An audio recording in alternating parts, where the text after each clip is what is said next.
It's time for MacBreak Weekly. Alex Lindsay's here. Andy Anako's here, filling in for Jason Snell, the wonderful Micah Sargent.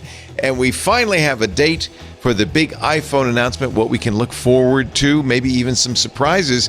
One of Apple's most popular products, which hasn't been updated in a while, is suddenly very hard to buy at Apple stores. Wonder what that means. There's a brand new chief financial officer coming to Apple, and Ted Lasso might be coming back. All that and more coming up next on MacBreak Weekly. Podcasts you love. From people you trust. This is TWIT. This is MacBreak Weekly, episode 936, recorded Tuesday, August 27th, 2024. Umbrage in this economy? It's time for MacBreak Weekly, the show where we get together and talk about the latest Apple news, of which there is some large amount at this point. Alex Lindsay is here from officehours.global. See how good his lighting looks? Big sources. He's in a giant bubble. I am in a bubble. I'm in a big white bubble. I gotta get the bubble going. Thank you for being here from officehours.global. See, he does this for a living, 090.media. That's why he looks so good. Also with us, Andy Anako. He's in the library. That's why he looks so good. Yes, because I'm surrounded by learning. So by osmosis, you hang out with a smart crowd, you look smarter. That's my motto. Surrounded by learning. And of course, that being you guys. Also here, Jason Snell can't make it today, so we have the wonderful benefit of Mr. Micah Sargent visiting us from his radon-infested bedroom. Basement. I'm pleased to report that the radon has been mitigated. Yay! How do they mitigate that? Basically, you have to have a series of ducts and ventilation fans installed underneath the property, and it essentially blowing the radon away constantly up into the air, way up above, and then it goes away. Where it will only harm the populace instead of you. No, by that point, it's so dissipated that it doesn't cause the issues that it does when it gathers. My understanding is that it really wasn't a problem until we figured out how to insulate our houses. Yeah, so that's 100% the truth. It was going right through. It wasn't a problem. It just builds up because we figured out how to close everything off. Absolutely. So we have a date, and it is not the date anybody predicted. September 9th, which is a Monday. At which you can do. I realize invitations have gone out. You can do it because you don't have a full crew. There's no stage. You don't have 100 people doing a live show from the stage, so you can do it. They can do it anytime, can't they? They could have done it at midnight. It says we're glowing with excitement. It looks like the Northern Lights, the Aurora Borealis, doesn't it? It also looks like the outline of Siri in the iOS 18. It's the new Siri. Yeah. So now I'm going to ask you, Micah, because you're young and hip. Glow up is a thing the young people say. Mm-hmm. Yeah, it's like you're growing up, except not. You're glowing up. Well, it's more than it involves growing up. It's the idea that we all go through those awkward stages, and we look back at photos of ourselves, and you're like, "Oh man!" But then, as you get older, and you find yourself, and you find your confidence, and you find your style, then you start to look great, and that's called a glow up. And so, I do think that this is them saying Siri is about to get a glow up. It used to be bad, and now Siri is getting a glow up, and look at how cool it is now. Interesting. So it's funny because I don't know, I interpret this more as like a watch thing. So here's what we know. We know that there will be a new iPhone 16. Obviously, this is the iPhone event. There will be a new Apple Watch. There's been a lot of rumors about it being thinner with a bigger screen. We think there might be new AirPods and AirPods Pro. Poor Christina Warren was saying, will there be a new AirPod Max? No, probably not. But anyway, who knows? Been how many years since the AirPod Max came out with no updates whatsoever? So something. And then there has been a lot of stories about the M4 Max going into testing. People are seeing it on Geekbench and stuff, but that won't be probably next month. Yeah, that would almost certainly be an October event. That's iPads are also things that we're kind of thinking about. Particularly we're thinking about the iPad Mini. There are a whole bunch of stories about how iPad Minis are running out of stock in places. So that means that would imply that Apple's getting ready to clear the benches to introduce a brand new one, which would come none too soon for me because I think it's one of the greatest products that Apple makes. And I was doing some looking into it a couple of months ago, and it turns out that one of the biggest uses of iPad Minis is private aviation. Like ever since all the papers are now switched to iPads. iPad Minis are specifically really, really good for like smaller airplanes, and that's one of the things that keeps it. That's one of the reasons that it keeps in business. And I think that iPads in general are really tied into aviation. I mean, there's just so many people using flight checks and so on and so forth. It's a nice touch screen. You can design the interface and gather the information and build the interfaces. It's really, really powerful. Not just that, but again, the big flight case that pilots used to have to take on every flight with all of the documentation, all the binders, it is now standardized on the iPad now. It's not even like there are a lot of options. It's like you are expected to have an iPad to carry all this stuff with. So that's one of the reasons why iPad is not going away. Cheaper iPads are not going away either. Interesting. We love the iPad Mini. That's my bedside computer. It's like I either want like a really good folding iPhone or I want an iPad Mini. I think I'm going to get the iPad Mini faster, and it's going to be better, and it's going to be cheaper. So yeah, I think you're right. Yeah. iPhone 16, 4 models, 3 models. There'll be a slim. There's so many rumors about this. You'd think by now we know exactly. I would love for Apple to make a slim if that meant that the Max, the Pro and the Max went thicker. And just give me more battery, whatever. Just let me go the other direction. I don't think they will, but that would be I'd love to have them have one that they define as slim. Like, hey, if you really want slim, you can have it, so that the rest of us can have 2 days of battery, or 1 day with lots of camera. The stories about the iPad Slim have it, like particularly from Gurman, have it not as a new trade dress for the iPhone line, but a brand new separate model for people who are going to prefer like design over like Max features. So it'll be like a new, just like there's an iPhone 16 and iPhone 16 Plus Pro, whatever. There's going to be a separate one called the called the iPhone Slim. And then called the iPhone Air. I don't know. Will it be this year, you think, or next year? Floating. Probably. I'm guessing next year. The thing is, like, we're now close enough to the event that if there were some kind of a mock-up, it would have leaked by now, and it hasn't. We've seen leaks of what the main thing looks like, and it's going to be much unchanged. I think the only physical feature that seems likely is like the camera bump is a little bit smaller.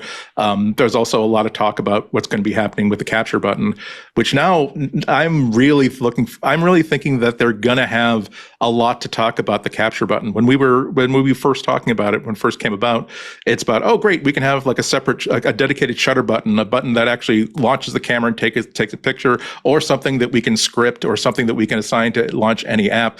Now I'm thinking, wouldn't that be like a natural, if you're calling it the capture button, a way of telling Apple Intelligence, look at this and tell me what I'm looking at?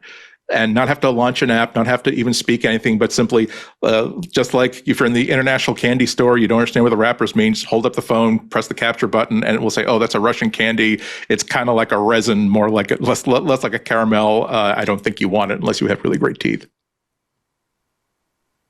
Okay. Oh, the other cool thing is that now Apple doesn't have to explain, no, 6 gigabytes of RAM is not too little amount because we use our RAM much better than system application RAM, much better than others.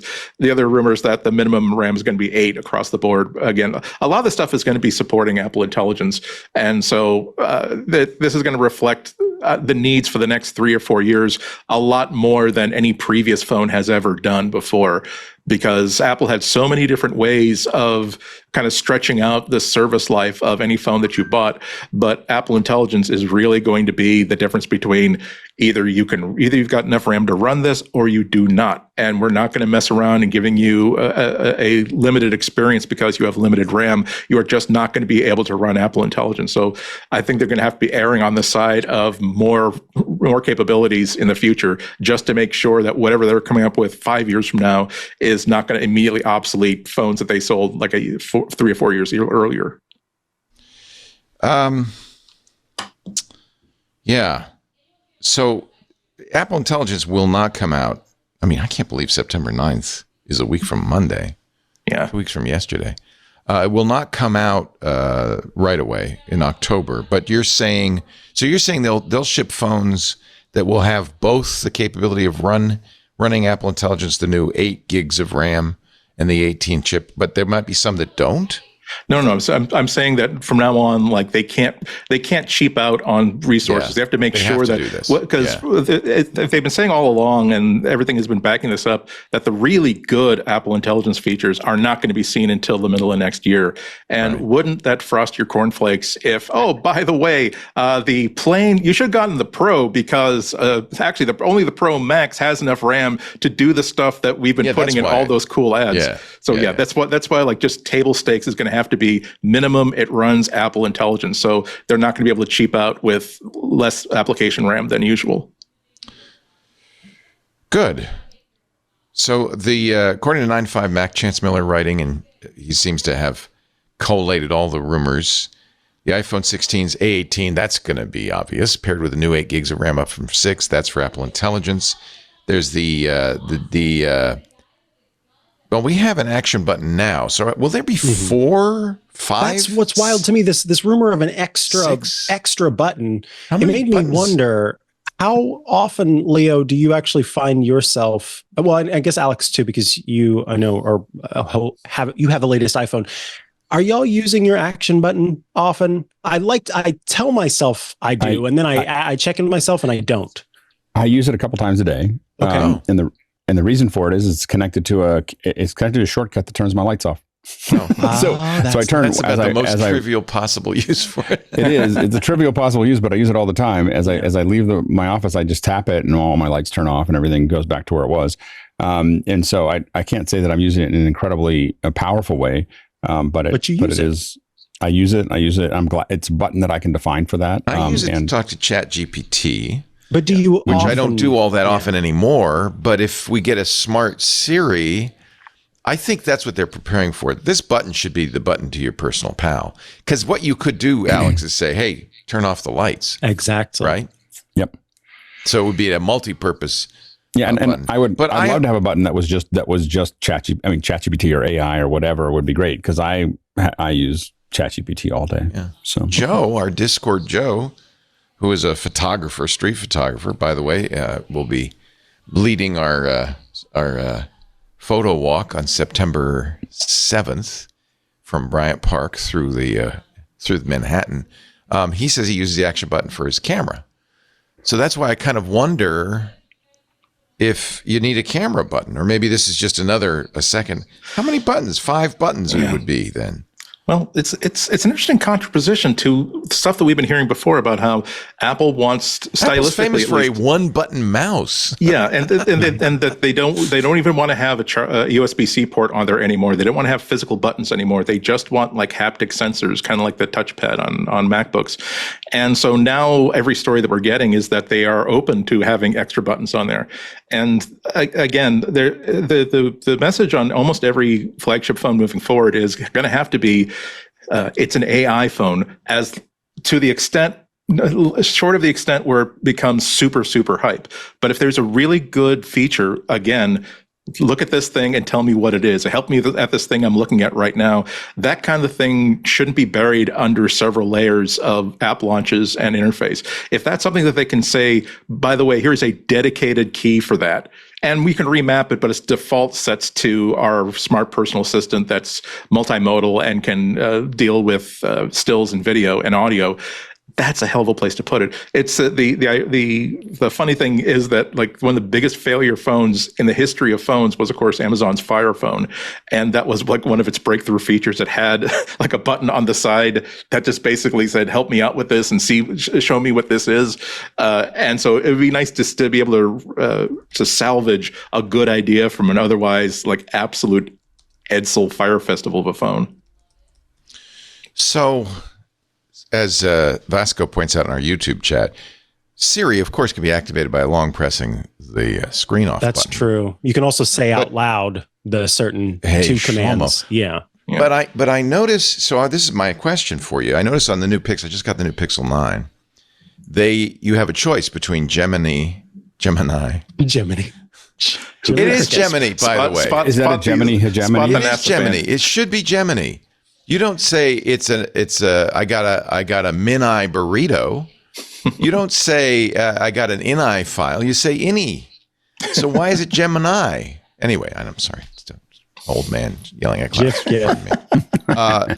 You do have a choice, I guess, is the point. But there is this standard Google voice, and then there's the advanced Google Intelligence. Do you think Apple will go that route, or will they just make Siri smarter and just say leave it at that? Well, there was that rumor that there would be. And sorry, Alex, I was just going to say there's a rumor that Siri could be replaced by a smarter version, and that it is something entirely new that is not Siri. I think it depends on how much. Arguably, I think it depends on how much the marketing team feels like Siri has baggage, whether that is a change. I mean, what would it be?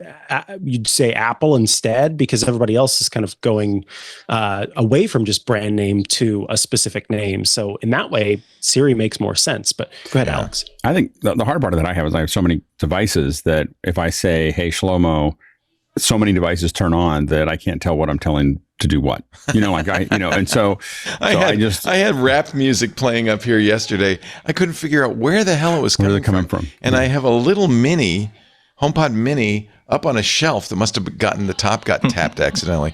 And I was like, I searched the whole place. Where's that sound? Where's that coming from? Who's playing rap music? And it was me. It was like I told this my speaker to my Apple the HomePod big one. I said, stop playing. Hey, stop playing or whatever. And it said, I'm not playing anything. And I'm like, you are playing something. And it was coming from my phone because my Siri on my phone had taken over and was serving up all the songs. So, and incidentally, the reason I couldn't figure out it was a HomePod Mini is I thought that sounds too good to be a HomePod Mini. That sounds great. That's Isn't that really funny. It sounded. I was surprised how good it sounded. Anyway, the Mini made that. The Mini made that. Well, again, the problem with the Mini for me was the same problem, which is that A, sometimes things wouldn't connect to it, and B, it kept on doing things when I didn't want it to, and so I finally took them out of my office. Well, I have this. I have this like a good idea. Ridiculous ambition that I will have minis. See, I'm really trying to get all into HomeKit. I'm doing the home bridge and all that, and I have this notion that maybe I will have a little mini in every room, and you can talk like you're talking to your house, and as it gets smarter, I'll be able to just talk wherever I am. And have things happen. You must be like the ocean in the sense that you sort of roll this in and roll it out, because you may recall that you gave me at one point a couple of HomePod minis. So that must have been during your time where you thought, I'm not going to do this. I have so many. Now it's rolled back in. You said, I'll try it again. So many. I find HomeKit is kind of like Lucy. There's always that football. And you're always going to run and try to kick it. I fall for it every time. It's going to pull that. They're going to pull that out. I mean, I still think that Apple will never succeed at HomeKit until they start building their own devices. Like until they just go, we're going to build 5 or 6 different devices that all sit inside and core and build the core, and then let everyone else do the problem is those 6 devices would probably be 90% of the market.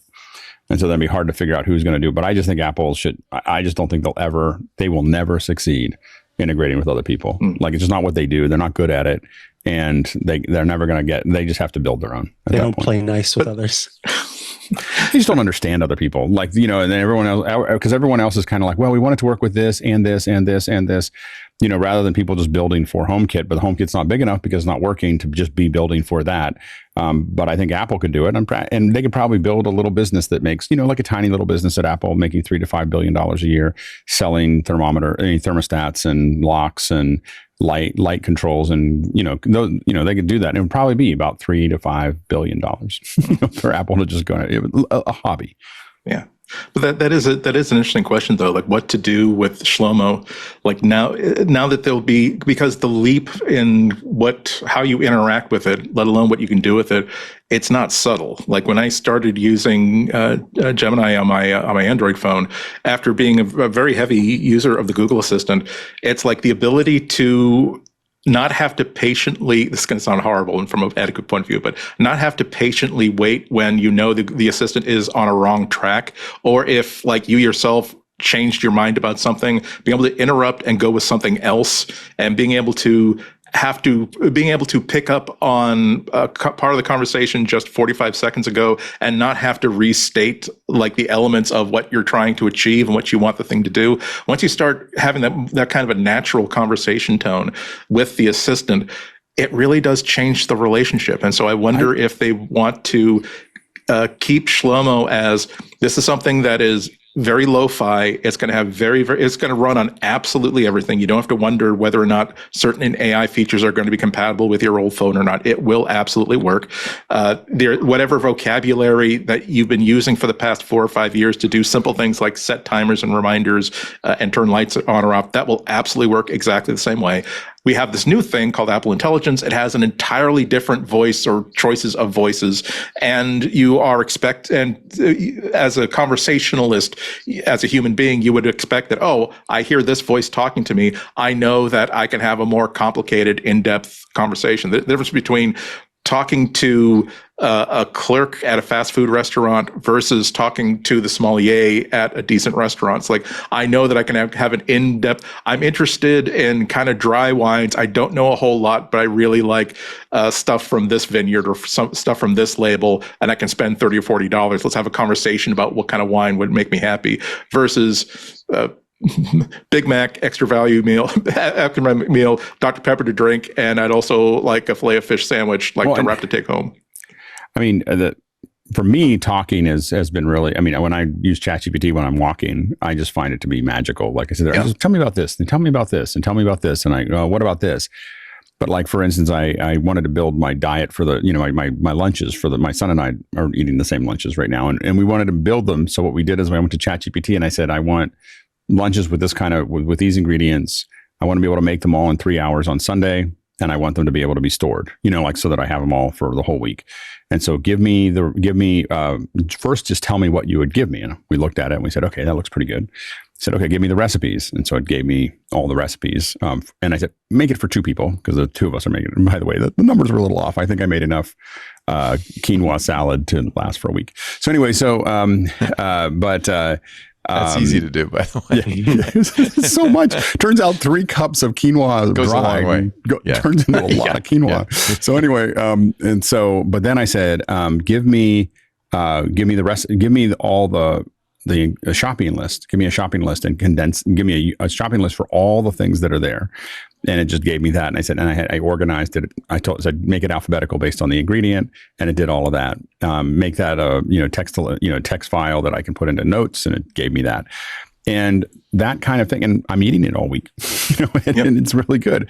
But I think that those kinds of things are so powerful. And they're, to your point, Andy, they're more powerful when you can just say them. Like when you sit there and just, you're talking and everything else. And when you're doing that, if I do that while I'm talking, it will, if I'm not looking at it, it'll just put all that stuff in. And when I come back to ChatGPT, it's all there. Like, here's all the files that you were asking for, and you're ready to go. And I think that when Apple starts to integrate them and put that into notes, or I could be in notes and asking for those things, and it just puts them in, make that a shopping list, make that a this, make it that. It really is pretty transformational because you're really getting customized content. You're getting exactly what you want out of that. And I'm finding that, like, when I ask it to explain something to me, I still check it, trust but verify. But many times, if I ask the question well, I get the right answer. And sometimes I have to check. Like, it does. Sure? 3 cups of quinoa does sound like something an AI would say. Yeah, it was. That's a good amount. That's good. Yeah. So, but it was like I asked that because I remember there was a scene in 1991 at a certain club with Nirvana that I might have been at, and I said, when did Nirvana play at in Pittsburgh? I was just trying to remember the date, which turns out to be really close to now. And it told me, and I said, where do they play? And they said the wrong thing. And I said, and what's so funny is you go, are you sure it's there? And it goes, oh, no, it's actually here. And I'm always amazed. Like, it's all I have to ask for is, are you sure? And it will immediately give me the right answer. And I'm like, why didn't you just give me the right answer the first time? It's like we're developing our own social etiquette with it. Where it's okay to say, I'm trying to figure out when Weird Al Yankovic might have played southern New England in the mid 80s, but you add the phrase, and I want your information to be correct. That actually will have a change depending on the model. Like this is what fascinates me about this relationship that humanities is having with this technology. Just like you can have this conversation about how I was watching a video this morning about why there are so many different versions of thank you in Japanese. And the person was explaining about, whereas we say thank you or thank you very much or thanks, that's great, and we can just add words and make it more intense or more casual. There is so much context of, you have put yourself out. There is no way that I can possibly repay this. And I want you to know that the way that you've on and on and on. We're going to have our own culture with computers, with AIs this way, that it might seem weird in a culture to say, and I want you to give me the correct answer, or I want you to bias your answer towards most factual correctness. But that's just simply the cultural language that this culture speaks. I mean, we used to always say that, it's not what you know, it's how well you Google. And it is a lot of times, it is like asking Google in a specific way. I definitely, when I go to search Google, I search very specifically, very pithy. I know exactly what order I want to put them in, and I will get the answers that I need really quickly. In the same sense, I'm very specific about how I ask ChatGPT or other ones to do things. Like I tell it what it is. You are this.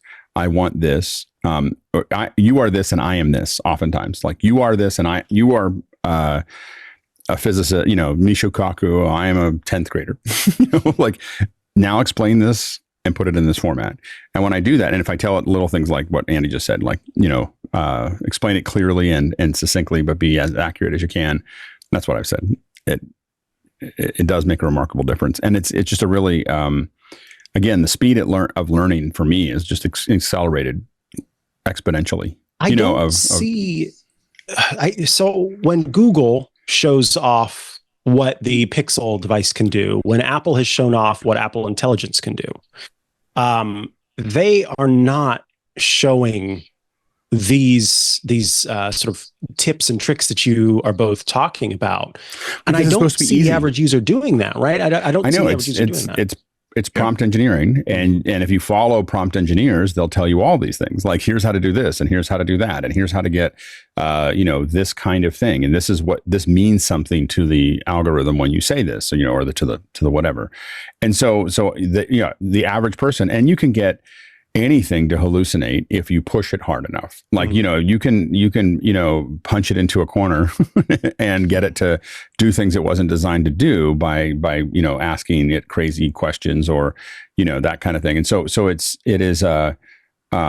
think that there's ways to, push it, but I think the average person, what the challenge is always that companies who are doing this they want everyone to use it. So they want to make it seem easy. Yeah. And the problem is they don't give you, we used to joke because Google was always trying to make Hangouts seem easy, and they'd be like,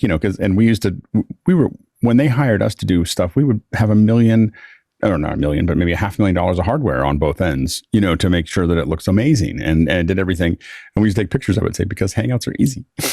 And the bottom line is, it's still like, you need an Ethernet cable, or the Hangouts are not going to sound as good. You need a real mic. You need all these things. And they wanted to make it feel like you could just open up a laptop and it would be fine.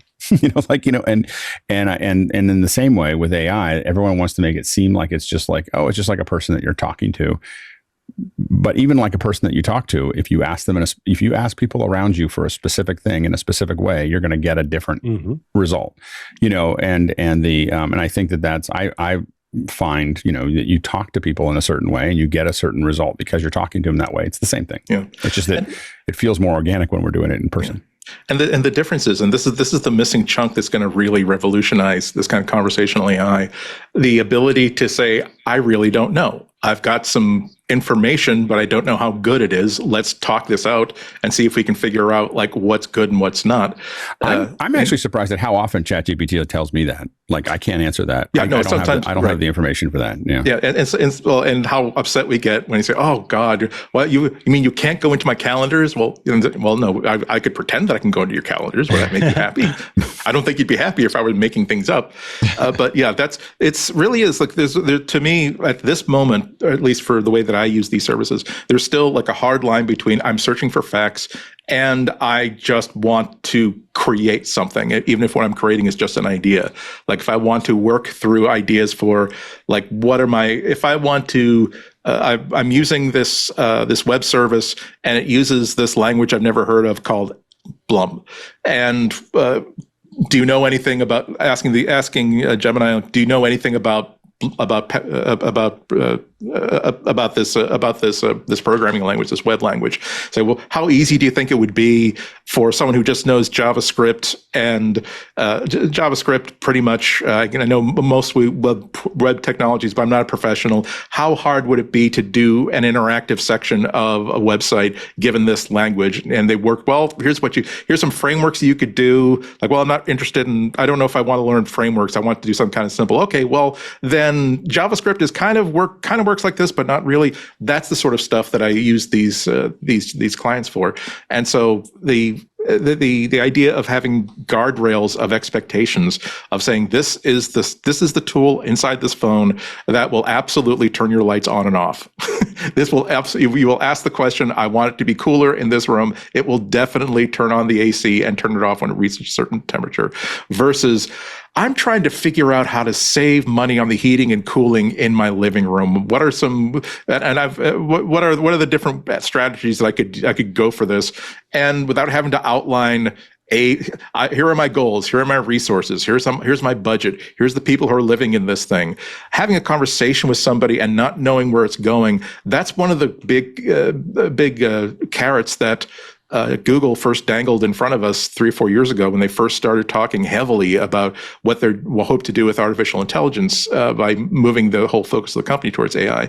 The idea of having conversations with an AI and exploring ideas together, as opposed to the thing doing your homework for you. And as more time passes, I think we need to wean people off these flying car ideas and onto this idea of sometimes you don't know what question to ask. If you knew the question to ask, how do I find a crew neck sweater that's made out of rayon and Orlon that's sourced this way, that is available in this store? If you knew all those questions, you could just Google it, you'd find it. As opposed to, I'm looking for a sweater that is durable, that is going to pack well and travel well and not cost me a whole lot of money.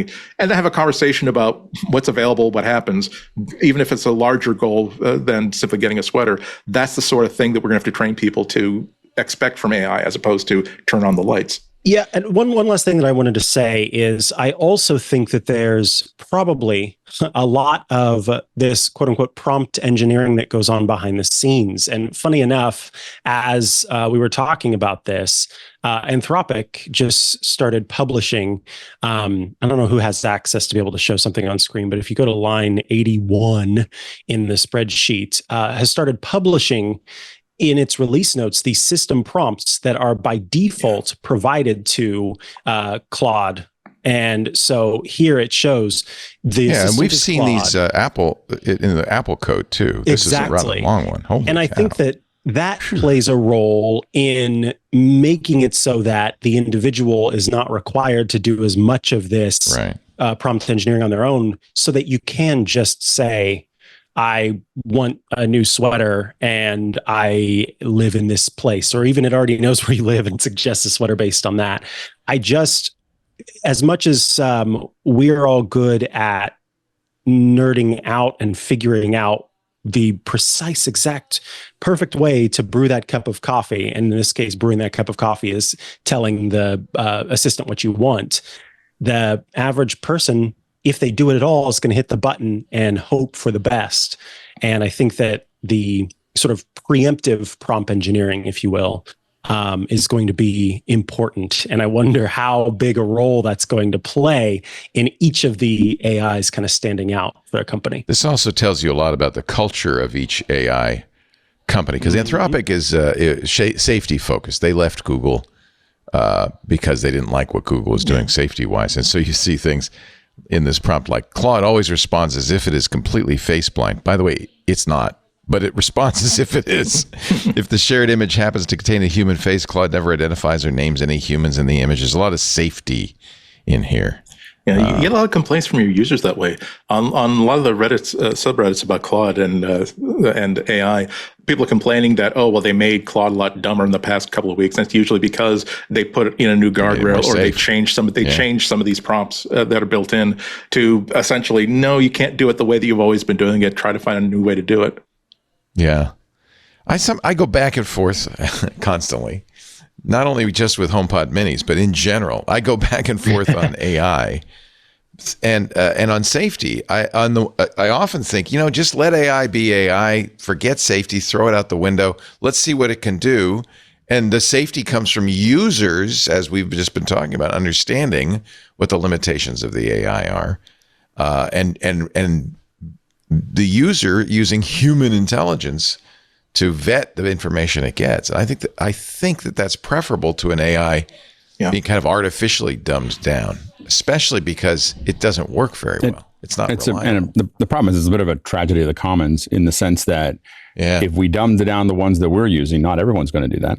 Yeah. So dumbing down is just choosing not to be part of the I don't process. know how you win on this. Yeah. It sounds like you're with me. Hey, we got to take a little bit break, but the main point of this conversation was a week from Monday, Apple will announce new iPhones, likely a new Apple Watch, likely new AirPods.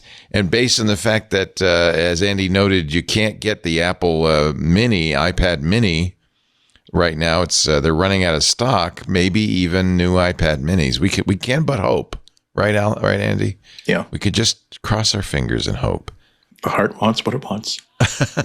One very last thing. I'm also curious to see when the Apple Watch comes out, are they going to keep the pulse for the O2 sensor as it is and just simply leave it disabled? Or are they simply removing it to comply with the Massimo ruling that came earlier this year? Isn't that interesting? Just interesting thing to watch. Yeah. You will be watching. I will not, because I will be on a boat.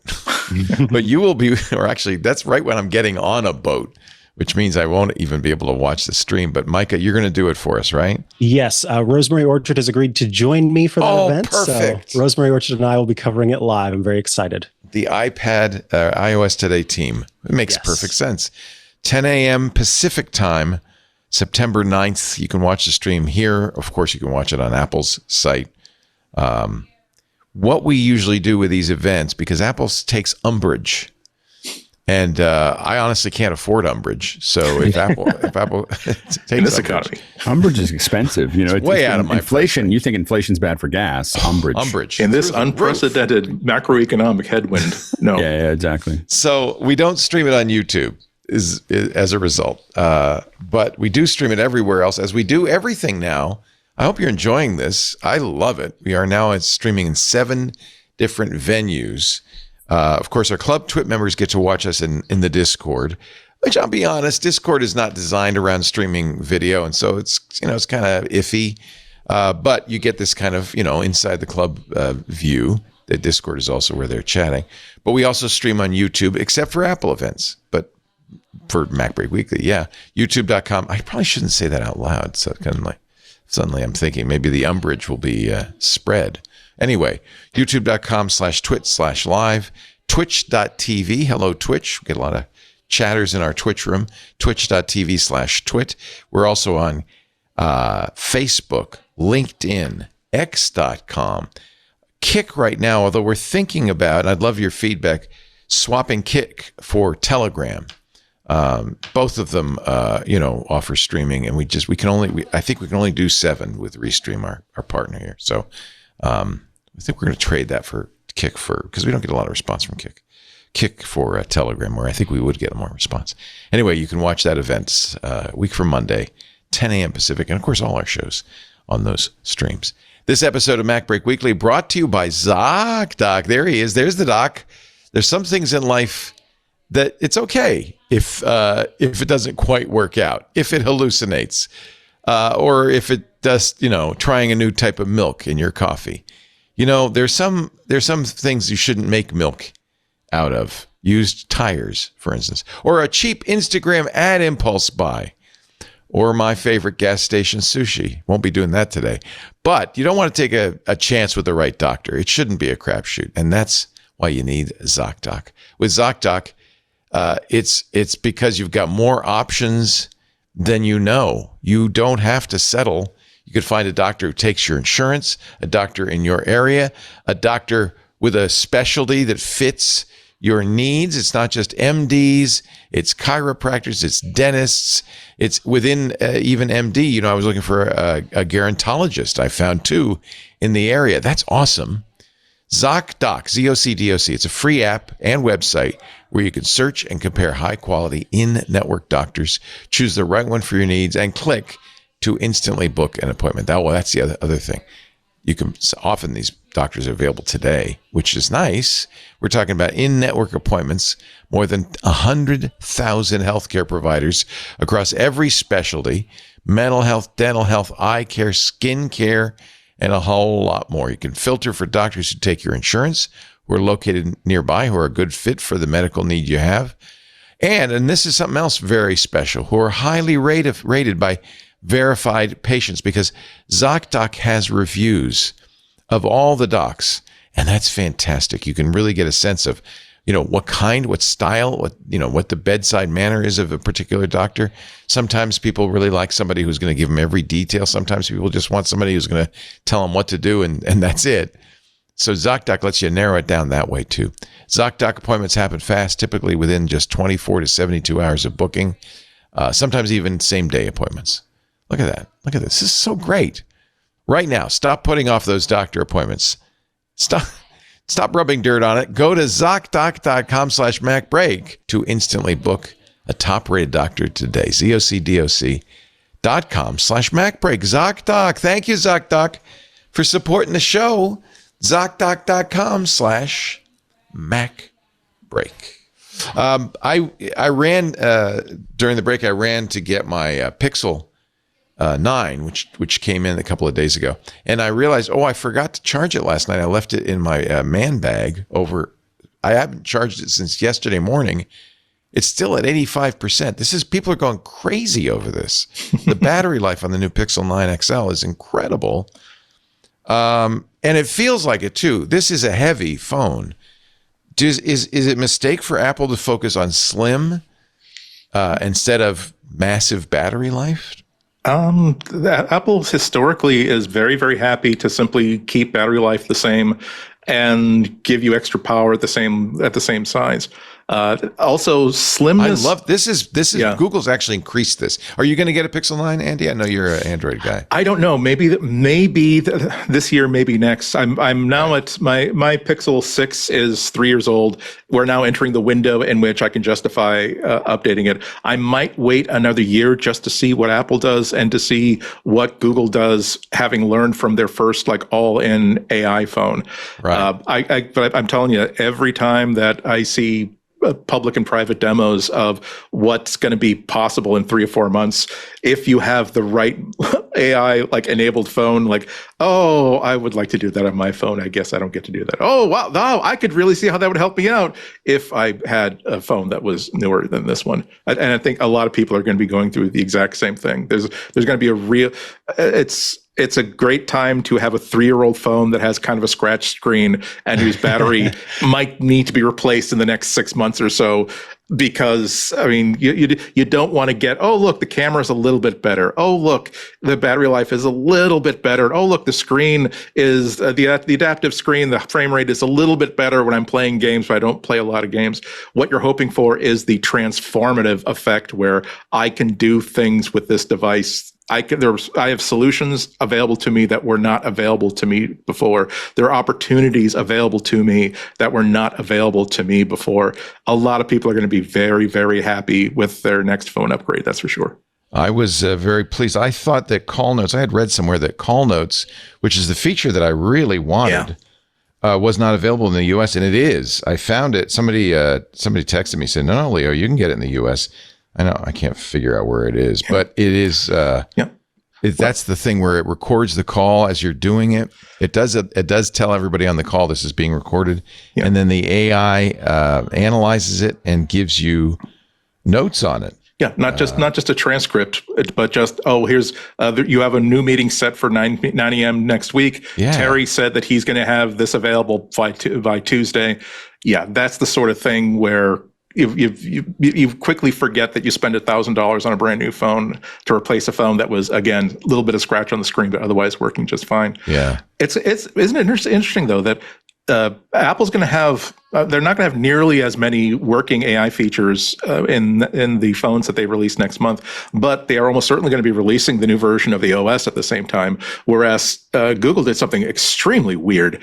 They did remember that they did move up their launch date for the Pixel 9 by a couple of months. Usually they follow the Apple event by about a month in October, and so these phones shipped with not the new version of Android. The new version of Android 15, is not ready yet. And it's not going to ship probably until October. So everybody's going to be waiting on a big update coming in October, which makes you wonder exactly how coordinated this decision to do the launch in August was and what they thought was on the line to make it that important to ship a phone with an almost without the most modern iteration of their top of the line operating system. Yeah, they actually announced it earlier than they traditionally do, and I really think it was to get ahead of Apple, right? Probably, I think so. The thing is, I don't know enough about what goes on inside if it's that big of a deal. However, yeah, you can't avoid thinking that Apple, whatever Apple shows off in September, is definitely going to be placed within the context of competing phones. A little bit from Samsung, but mostly from Google, that are not just promising features, but actually are delivering them, not just delivering features either, but delivering the second or third iteration of a feature that they've had for a couple of years now. So maybe they'll get some. I don't think that they think that they're going to spank Apple and by comparison, but they might sway some Android users from switching to iPhone that way. They might lock in somebody who might have bought a new iPhone this year or next year into thinking, no, this Pixel 9 is really, really great. I've seen what can be done with the Pixel 9. I've read the reviews now. I've seen all the sample demos. I've even seen all the negative reviews of it. And the new iPhone just doesn't seem to stack up in terms of these really wonderful features like this call transcript feature, or like the new video and photo editing features that border from really, really useful and handy to could be evil. I'm not evil, so I'm not worried about how I'm going to use it. But okay, sure, it could be used for purposes of evil. So yeah, there's going to be that consideration too. I think the Add Me feature is just so cool. Yeah. Have you played with it? I have not, but I've had I had Lisa Etichico of CNET on the show on Tech News Weekly last week with her review, and she talked about the Add Me feature. And then the week before, Jason Howell was at the event and got to try it out as well. Yeah. And that seemed to stick out for people. Yeah. I just don't have any friends to try it with. So. It's just such a great concept because not too long before we moved, I get together with some family members, and I was the one with the best phone. So I'm, setting up the phone, and I'm trying to use my watch to look at the viewfinder and make sure we're all in the shot. And it would have been so much better if I could have taken the photo and then had somebody else take a second photo with me in it, and then it combined it. Because in that moment, it is not about trying to capture the exact event as it happened. It is capturing the memory of us all being together. And so I'm okay with it not being quote unquote real, because it's just a touchstone, right? It's just a memory of that event. Yeah, it's a perfect way of putting it. And when you get back to the idea that photos themselves, none of them are truth. They're all 1/25th of a second. You can have the most beautiful picture of a happy family at the beach, and the photo doesn't tell the story that everyone was having a horrible time. They had to take 8 pictures in which everybody was not crying, but you got one good photo of it. But so many people, it's great to. This is how AI is going to win, by delivering features that, again, solve problems or create opportunities. Everybody has had the problem of, damn, we took like 6 photos of the kids, and in every one of them is looking the wrong way, or has got a finger up their nose, or is doing something to ruin the shot, and it's a different one every time. And when Google shows you their new phone and say, well, if you did take 5 pictures like that, but there's at least one of each one has a good face in it, we'll composite that and you can select which face you want of the best of the 5 and create a composite in the phone, and that'll be the one that you send on Instagram to all to messages to everybody in 5 minutes, not 2 days later. I'm playing with it a little bit here. I want to, let's see, I can edit, and then I can go to the new assistant features, and I can circle, let's say I want to take that poll out of here, or tap to select there. Okay, and now erase that poll. And let's see if it can get, this is a picture of the kitty cat, but there's a pole coming out of her head. I don't want that. Yeah. Oh, look at that. That's pretty good. Nice job, Google. All right. Now I can take it and let me select the cat. Okay. And now I can reimagine it, which sounds scary. So what should I say with the cat? Reimagine. Scary, angry cat. Let's see, as I don't know, as a tiger. Yes. Let's just see what happens to the kitty cat. Okay, generating a tiger cat. I'm sorry, it's so small. If Tiger the edits don't cat, blend, try tiger erasing. cat. Kitty cat turning Just into. growls like- Oh, look at that! Can you bring it up towards I've turned my cat into a tiger. A very small one. a very Well, I can make her bigger too. You can. I gotta there's a like little this small tiger cat. tiger cat. Well, how about, you're not so afraid of the big tigers when they can't come in through the kitty door in your That's door. true. That's a good The point. small ones that can get in and That's infiltrate. They're more hysterical. dangerous. I haven't played with this yet. Sneak into your car. What's interesting is I selected a cat in one photo, and then it modified all the other photos of the kitty cat. Oh, I thought those were Wow, just I think that's pretty options. good. Don't you? Yeah. I've This always is the wanted cool a thing tiger that they cat. do. They've done a really great job of figuring out how the lighting and even the focus is in a photograph, Yeah. and using all of that to inform how it generates. There was this, I can't remember who, I think it was maybe The Verge, but there was one review of this feature, and they had this little girl sitting on a sofa, and she was looking off to her right or her left, doesn't really matter, looking off to the side at the sofa. And they had generated a dog. And not only was the lighting appropriate, but it also generated the proper sort of dips in the sofa with the dog laying on it, where before it was completely flat. It had these sort of divots in the sofa. So it's very clever at what it was able to do. Another one where the photograph was of a chain link fence that was in focus, and they said, put, I think a lion in the shot. And the lion was in the background. And because it was generated in the background, it was properly out of focus so that it looked like it belonged in the photograph. And that is something that is hard to achieve using Photoshop or similar editing tools. I'm going to put hard this to achieve easily. tiger in a jungle. Let's see what happens now. They're going to let's try to put this tiger in a jungle environment Oh yeah, instead that's of the probably changed backyard. the whole photo. Yeah. Yeah. No, didn't do it. Tap and hold to see changes. I guess it's so busy making it a tiger that it forgot the jungle. Yeah. Anyway, But that's what you'd expect. This is cool though. I mean, look at that. It made my kitty cat into a tiger. Yeah. I like that. And it does seem to have some controls over making something terrible that could be dangerous, but not enough. The Verge did have like an article that was backed up also by a really nice thread on Threads about like, okay, here's just a girl who's like kneeling on a carpet. Let's put drug paraphernalia on the carpet next to her. Yeah. There you go. Here's a scene in a subway. Let's add like a smoking backpack that looks like it could be an explosive device, like next to one of the pillars, and they were able to actually do that. And that's not as bad as that is. That's okay. People are going to use a hammer the way they want to use a hammer. There are limits to how much, to the extent which, if you want to give a useful tool to lots of people, you have to accept that there's going to be some risk of people abusing it.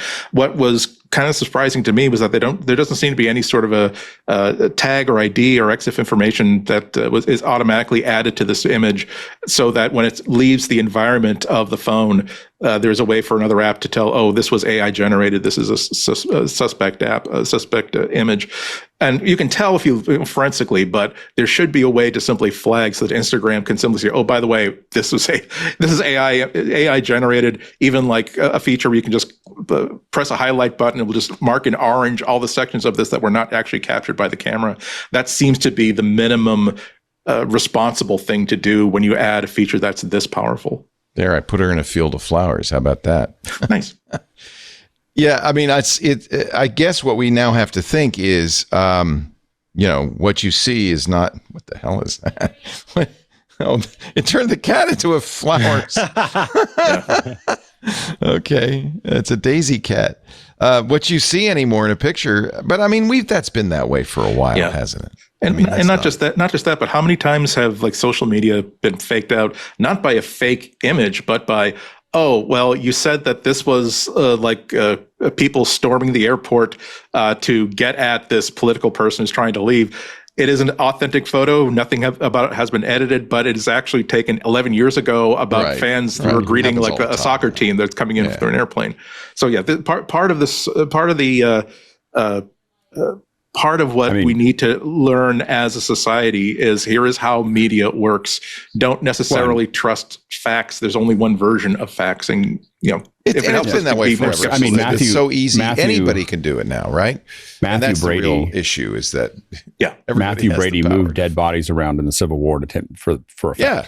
When he's taking pictures, Matthew Brady, right? Yeah. So I mean, this has been happening since the beginning. Yeah, I learned last year that they're actually like dating to the 1890s. There are books for photographers on essentially how to do like Kardashian type effects. Here's how to slim a waist. Here's how to remove like age lines and wrinkles. Here's how to like make a figure a little bit more prominent. And the idea that like not only it's not surprised that such things were possible, but the idea that this was such a popular thing to do that here are a whole bunch of libraries on the techniques to do it. So paintings, you if you're painting a royal, you had to figure out what the royal actually wanted in their portrait. Yeah, what they thought they looked like. Yeah, what they thought they looked like, or else. So you better be careful. And then Apple, according to O'Grady's Power page, who is actually talking about Mark Gurman's report, but if you don't pay for Bloomberg, you have to read it on O'Grady's Power page, and we like O'Grady, so that's fine. Apple has begun testing 4 M4 based Macs for October, including I love this picture. The idea of a Apple TV sized Mac Mini, which would make me so happy. We talked about this last week. The 4 Macs feature base level M4 chips. 3 of the Macs have a 10-core CPU and GPU. The fourth machine, 8 and 8. All 4 of the M4 Macs have either 16 or 32 gigs of unified memory. Looks like 16 will now be the minimum, but we've expected that. I love the idea that I could have a backpack full of like a little render farm that is like little Mac Minis, and you just plug them all in. It'd be awesome. It'd be so cool. All right, well, or going to, or like given how like tight the special effects and filmmaking community is, like you go into Starbucks. Starbucks does not know that like you just simply put your backpack down and like are reading something on your phone, and you simply plugged in, and they're basically rendering a scene for the next Avengers movie in your backpack because you've got like 32 of these things duct taped together. We used to joke that, I mean, someone, I think Electric Image actually wrote, if I'm correct, it was Electric Image or Maxon, just as a joke, wrote the renderer on a Palm Pilot. And we were, they just to show that it would work. And we thought it would be fun to have, back then, making a video of like hundreds and hundreds of Palm Pilots doing it. But this is actually, I mean, you could build a render farm with those, for simple stuff that would do a lot. I got that Raspberry Pi 5 you were talking about last week, Andy. I got it already came. I got it from Canakit. Yeah. And this is a little kit. It's pretty nice. That's a little sweet little thing. Yeah. Nothing to it. I've been using mine for the latest Raspberry Pi 5. Oh, it's a lot more expensive than like we were used to like the $30 does the basics things. This is designed one of the first where they're aiming at like regular desktop performance. But in addition, like built-in Wi-Fi. There's so much of a community behind it that if you do want to do a render farm out of these things, they know how to. Here's how to make a cube of them. How to do a completely parallel processing computer just by simply adding more layers to this stack. And it's Type-C charging now, which is nice. Don't have to use that micro. I can now throw out all of the micro USB chargers that I have. But to give you a sense of scale, here it is next to my fat head. I mean, this thing is it's in a case. I should. It's also a great iPad accessory. Like if you want to basically by plugging into the HDMI input and using it as a display, or by doing a remote access into it. I've often traveled with one. If I'm in a situation where I actually need like the full bore Microsoft Office with full file access and a whole bunch of other like more desktop type of things, and I kind of feel like, you know, being a bit of a rebel, I can just throw this Raspberry Pi in a nice case into it. Use it as a headless device and just use my iPad as just a keyboard input device and display for it. Even running alongside other apps, it's not a conventional way to use it. But the great thing about the Raspberry Pi is that it'll do whatever you want it to do, including just being a terabyte of movies, TV shows, and CDs and albums to listen to, like while you're traveling for a month, which is something I've done before. Like, here's my media server from hotel room to hotel room to guest room to guest room. But yeah, it's fun to have that kind of power, like just in a deck of cards at a price where it's like you may as well just buy one. Yeah, it was so cheap. I thought, well, I'll just buy it.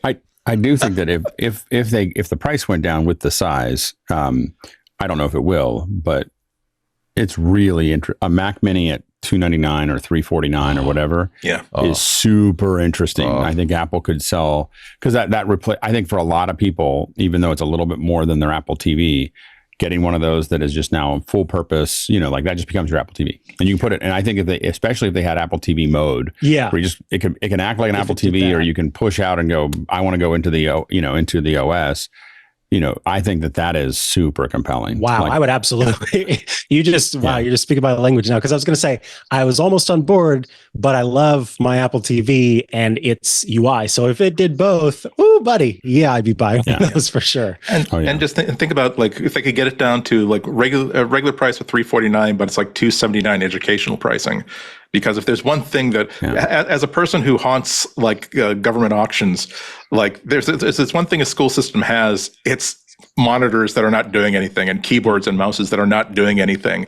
And the ability to simply populate an entire lab out of like a couple of $1,000 plus, like emptying out a locker full of stuff that they were going to auction for $10 anyway.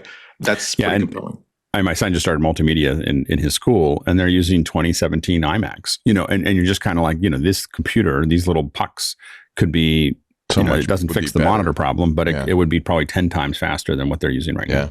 Yeah. Well, we'll watch. We're fantasizing at this point, but the government report is talking about a higher end Mac Mini and 14-inch MacBook Pro, as well as the 16-inch MacBook Pro. I am running right now on two M1 Mac Minis. The Zoom call is on a Mac Mini, and I have my MacBook Pro here. But I would love to replace even the small Mac Minis with something even smaller. Oh no, Joe! I have been shooting myself in the foot for the past 4 years, waiting for like the next really exciting Mac Mini refresh to come up, because it is. We've talked about this so often that I don't want to. We could get into another 30-minute love fest if we let ourselves do so. But there has been an empty space where my Intel i5 Mac Mini used to be, that's waiting for like an M4. Multiple with the first one that's M4 multiple display, doesn't cost nearly as much as a Mac Studio, that can afford to kind of top it out a little bit. It's 100% in alignment with my desires and needs. And this just in, by the way, it's pronounced Mac Mini. Okay. Oh my God! Just want everybody to know it's Mini. All right, we're going to pause and come back with more. Micah Sargent filling in for Jason Snell this week. We thought we'd lose him next week for the Apple event, but no, we lost him a little bit early. He is not, I should say, he is not at an Apple briefing, as much as I'd like to pretend. Week after next, Yeah. But Jason will be back. I think Jason will be back next week, and I hope he'll be back for our September 10th MacBreak Weekly to talk about the new iPhones. Meanwhile, Micah Sargent, so great to have you filling in. And he and Rosemary Orchard, his partner from iOS Today, will be hosting our coverage of the September 9th event. That's great both news. looking forward to it. Yes. Yeah, really, really pleased to hear that. Also, Andy Anatko, WGBH in Boston. When are you going to be on GBH again?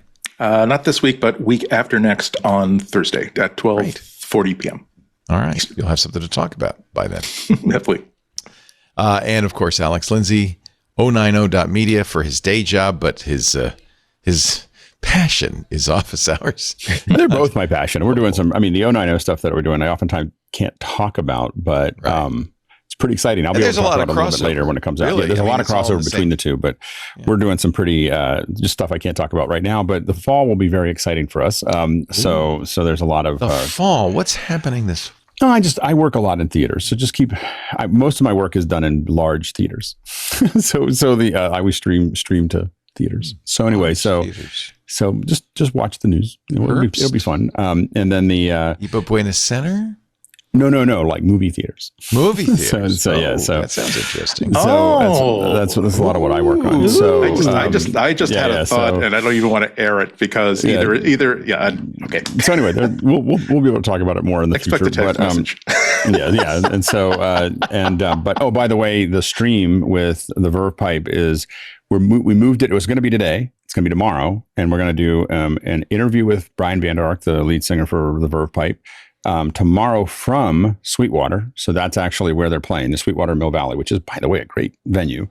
And then we're also going to try to stream the concert. Brian's the band has given me the okay, stream the concert to the Apple Vision Pro from a phone. But we're going to have wiring. We're going to have like production audio and stuff like that. So that's going to be hopefully tomorrow evening. If you're interested in watching that in the Apple Vision Pro, make sure to go to streamvoodoo.com/spatial, sign up. You'll get an email with a link that says, hey, go here. And it's going to be, again, we're shooting, people are loading in and no one's ever done it before. And once I put the phone up there, I can't go back and get it because there's going to be people underneath it, there's going to, hundreds of people are going to be below it watching the actual concert. Where's the phone going to be? On the ceiling? So there's we did a walkthrough yesterday in Sweetwater, which has been around, it's a storied, it's a great concert hall. Wonderful. So Sweetwater Music Hall, and they have a lighting pole that goes across about 10 feet out from the stage. And we were like, can I hook something to that? And they're like, yeah, you can do that. And so I'm building the clamp system today. And so we'll clamp it up there. And what I'm going to do is we'll do the interview with Brian. And then we'll run over and put it up. 15 minutes left. We'll put it up and move it around a little bit and hit stream. And you should see the band doing its thing. So from perspective, you've never seen. It is. I don't think anybody's ever tried to do a whole concert to an Apple Vision Pro from a phone. So that's going to be, the best part of when a new product comes out is you get to do lots of things first. So Alex Lindsay single-handedly providing the bulk of content for the Vision Pro headset. I think it is an area like what we're really excited about. The phone, and we're hoping that 16 is going to go to 4K per eye, and which would be amazing. There's also a rumor that the iPhone 16 nothing and will have because it'll only have two cameras, we'll have them spaced and positioned in a way to shoot spatial video. I sure hope so. Yeah. It's really fun. It's not as 3D as the real world, but because the interaxial is a little too close, but it's very comfortable to watch in 3D. And so when you're shooting stuff of your family or something close up, something within 10 feet or so, it's a pretty amazing experience. So it should be a lot of fun. It's not as 3D as the real world, but it's close. It's close. It's good. And again, as we get ready, there's more cameras coming out in the fall and spring. And so this is kind of us kind of prepping and figuring this stuff out first. Our show today brought to you by an old friend, a name OnePassword.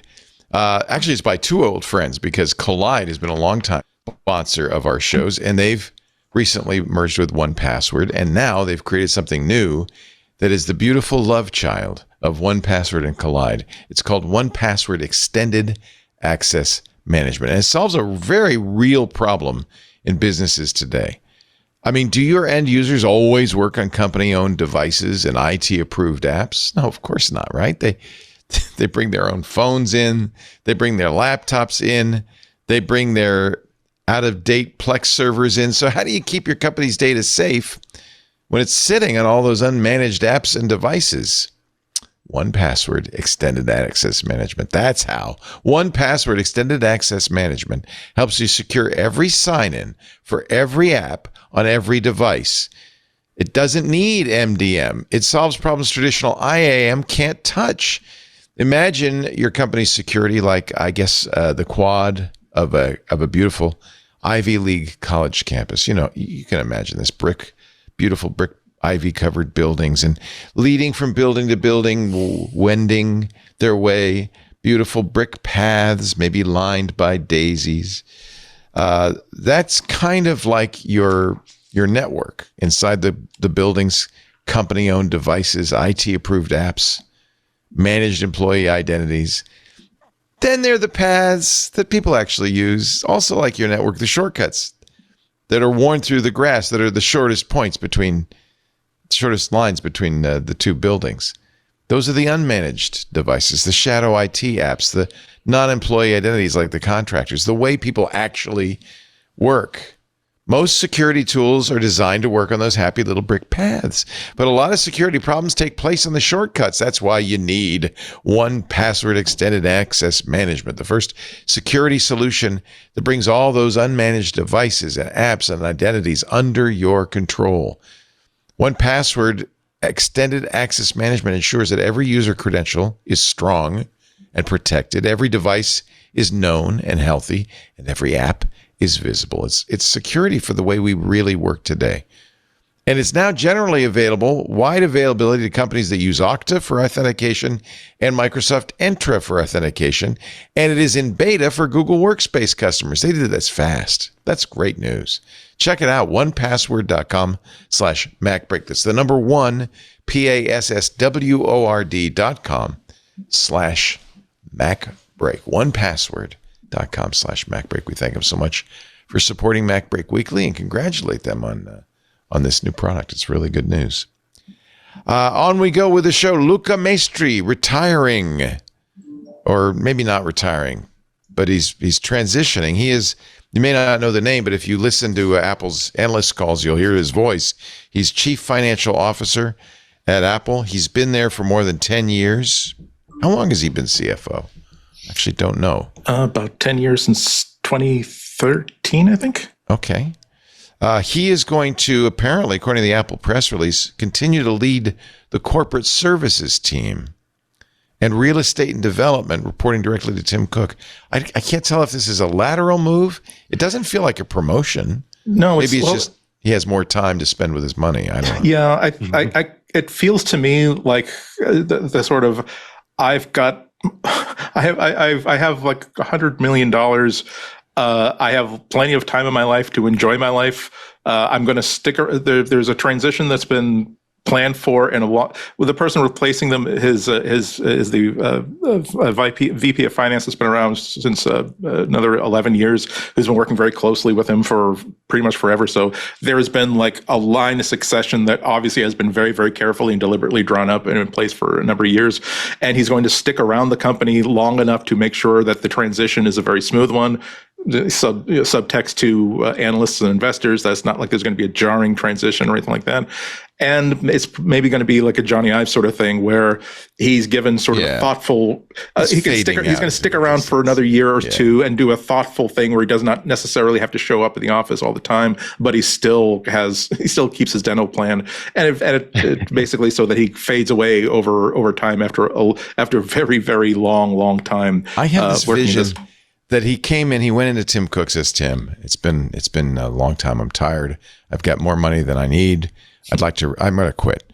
I'm going to retire. And Tim locks the door and says, how big a check do we have to write you, Luca? And Luca says, no, seriously, I'm done. All right, Luca, I got an idea. You stick around, you'll run our real estate. I don't even know what that means. And mostly, I think, probably oversee Kevin, is it Parek, the new CFO, who will be taking over on January 1st? I think Tim said, I've got 2 words for you. Dental. It's true. You can go on Medicare, but that eye and dental, you just can't get it. You just can't get it. Yeah. So congratulations to Luca Maestri. When Jason comes back, we'll ask him of his impressions because he hears Luca on those calls all the time, calls he usually leads. Yeah. Prior to Kevin, Parek has been at Apple for 11 years, leading financial planning and analysis, G&A and benefits, finance, and investor relations and market research. Wow, wears a lot of hats. Before that, he led worldwide sales, retail, and marketing finance. He began his tenure at Apple leading the financial support of Apple's product marketing, internet sales and services, and engineering teams. He's worked all over the company. Before that, at Thomson Reuters and General Motors. He's an electrical engineer with a BS from Michigan and an MBA from the University of Chicago. Yeah. So, obviously, another overachiever. Yeah. Tim said, "Who can we get that will never quit?" Well, that's the thing, isn't it? Because we make a joke about how finally, now that I have more than $100 million, I can finally. No, the Apple's top end is filled with people that could have retired 12, 13, 14, 15, 16 years ago, and still had more money than any. Well, okay, not any 3 pop stars, but let's say pick any 10 of a list. There are 3 of them that they're making more money than collectively. Okay, they can do whatever they want. The fact that they decide to stay in a very, very high stakes, high tension job, like running a $2 trillion company that is a political force, not just a technological force and a societal force, that says something about what their priorities are and what they think. How much they enjoy the game and how much they want to stay in it. So it's. I always wonder, like, what was it? Was never like never a moment that they decided, okay, this is it. This is the last straw. I'm definitely quitting. They must have had a feeling for like the past 3 or 4 or 5 years, and it just felt like the time was right now to make that transition. And again, it's not like when Apple acquires a company and mysteriously the CEO of this company they acquired decided to leave Apple after 5 years. I wonder what happened after 5. Oh wait, that's when all the benefits, all the stock that they were able to get, like they were able to cash out. Yeah, not a lifer, but people like these. Again, there's a reason why they came, and there's a very gentle reason why they left. And we're assuming that real estate is not going to be interesting. Apple may have something that they're doing. That there's lots of things that Apple could do with the kind of money that they have of building new things and buying new things. And so it may be something that may be what he wants to work on. Like, I got an idea. Let's build a city. Let's build an Apple city in Solano. Maybe he'll just buy it and build it out. Yeah. Because all this land in Solano, California, we can turn it into Appleville. If we trigger an earthquake here, suddenly it's all beachfront real estate. Millions will die, but our portfolio will expand by 8 times. What they learned sounds like. The Solano property, it's kind of interesting. The billionaires were buying that up, and they had a ballot measure slated for November to let them turn it into a city because it's zoned agricultural, and they pulled it. And the thinking is they didn't have the votes, and they didn't want to jeopardize the thing by voting on it, and everybody says no. Yeah. So they're going to put that off. So that's there's a reason everyone builds in Nevada, Arizona, and Texas. You don't need those. It's a lot more fluid. Yeah. so especially Nevada. So they probably just picked the wrong state. Yeah. Whoops. They wanted to be close to the Bay Area. Yeah. We don't have any Vision Pro news except that Apple's number one competitor in this space, Meta, has decided not to do its Apple Vision Pro competitor, their high-end mixed reality headset. This is from the Information. They've canceled plans for a premium mixed reality headset, according to 2 Meta employees. But they are working on, actually, I think, some much more interesting things. The device, codenamed La Jolla, began development last November and was scheduled for release in 2027. Ultra high resolution screens using micro OLEDs, which is the same thing as the Vision Pro. Meta wanted to keep the cost low, like below $1,000, but that was looking harder and harder. So Meta, but they are going to have the Meta Connect conferences coming up. When is it, John Ashley? Is it October? It's coming up pretty soon. It's the end of September. It's the last week of September. End of September. Yeah. We'll cover it because I think there are rumors they're going to announce augmented reality glasses and the new Orion Quest They have some very interesting stuff to announce. So maybe they've just decided we're going to stick with the low end and let Apple take the high end. What Apple did with theirs is really hard. And so if you get too close to the price, you'll suddenly get compared to Apple. And I think that headset is really hard to reproduce. Like it's not a trivial amount of technology to make that work. And I think that the market isn't big enough up there for two, and if you get too close and everyone just goes, well, I'm going to use the Apple. I think that's the hard part until the market gets considerably bigger. I think Apple kind of took the top end and is going to keep it. Or Meta agrees with me that there is no market for that you should work on augmented reality. They apparently will reveal these augmented reality glasses. They're doing pretty well with the Ray-Bans. Yeah. These will be Ray-Bans. The Ray-Bans right now don't have screens in the lenses. This new one will cover, I'm not sure if they've done in the past a couple of keynotes on the 25th and 26th of this month. We will definitely cover it because I think they're going to make some announcements that will be important. Yeah.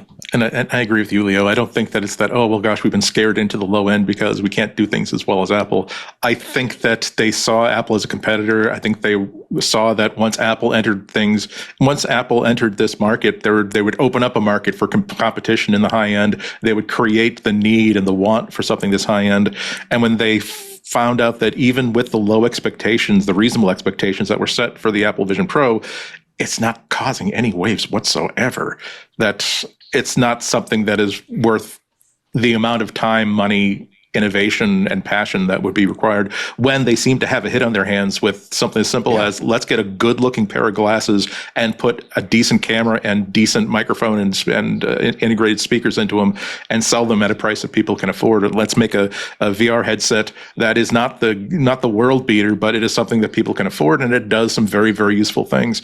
I think that they just realized that let's make money where we can make money, as opposed to hope that a market develops that still has not been proven. John Ashley, they are demanding in YouTube and elsewhere that we play the jingle, even though we really didn't have the stories for it. So go ahead, play the Vision Pro jingle.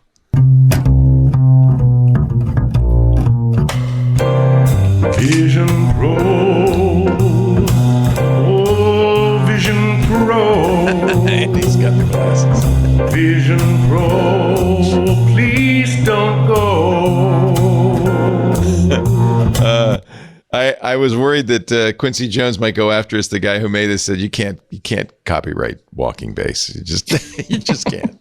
The Connected keynote, we'll watch with great interest. The Connect keynote when Mark Zuckerberg dons his Ray-Bans and shows us the newest thing. I think it's going to be very interesting. And I'm a big believer. I really liked those Ray-Bans, actually.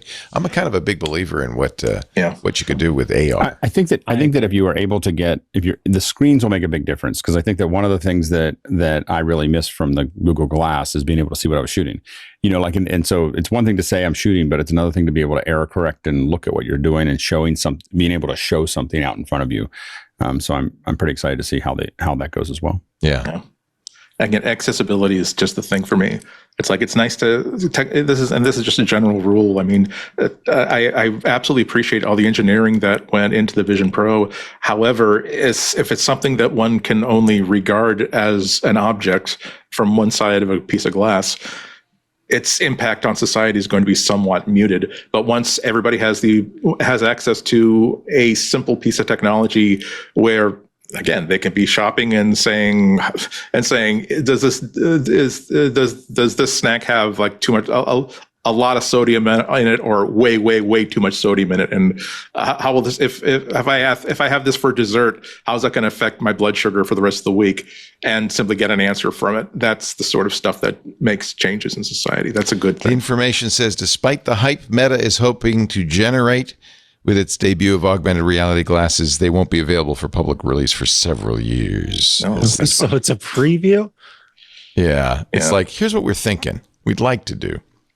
Yeah, Zuck has been making waves on social media about, oh, we're going to change the world with what we're going to be showing off in our next like AR VR thing, which does make you think that okay, someone built him a one-off prototype and he wants to show it off, and that's exactly what Microsoft used to do when they used to keynote at CES. Microsoft too. Yeah, they used to show off all kinds of one-off things that they built that would get you maybe excited about the idea of a portfolio style PC, but that's the last you'd ever see of it, and they never had any real intent. They would be willing to help out Dell if Dell wanted to actually build such a thing, but they had no strategy for actually supporting it with software or APIs or engineering. And you just say, okay, that's nice. It's like a talent show. A little more committed to this space. I mean, yeah, no, exactly. But it's like announcing something that you intend to make in a few years is different from we're ready to show it to people because now we have to start giving it to developers and giving it to engineering partners, and you're going to find out about it anyway. You can give people like a year's heads up at some point when the game's all over, when you have to start filing things with the FCC because you're actually going to be taking these things out of the labs. That's when the secret's going to get out anyway, and you can start to control the story. It's just that these things where, hey, here's something that we built, here's something that we're thinking of.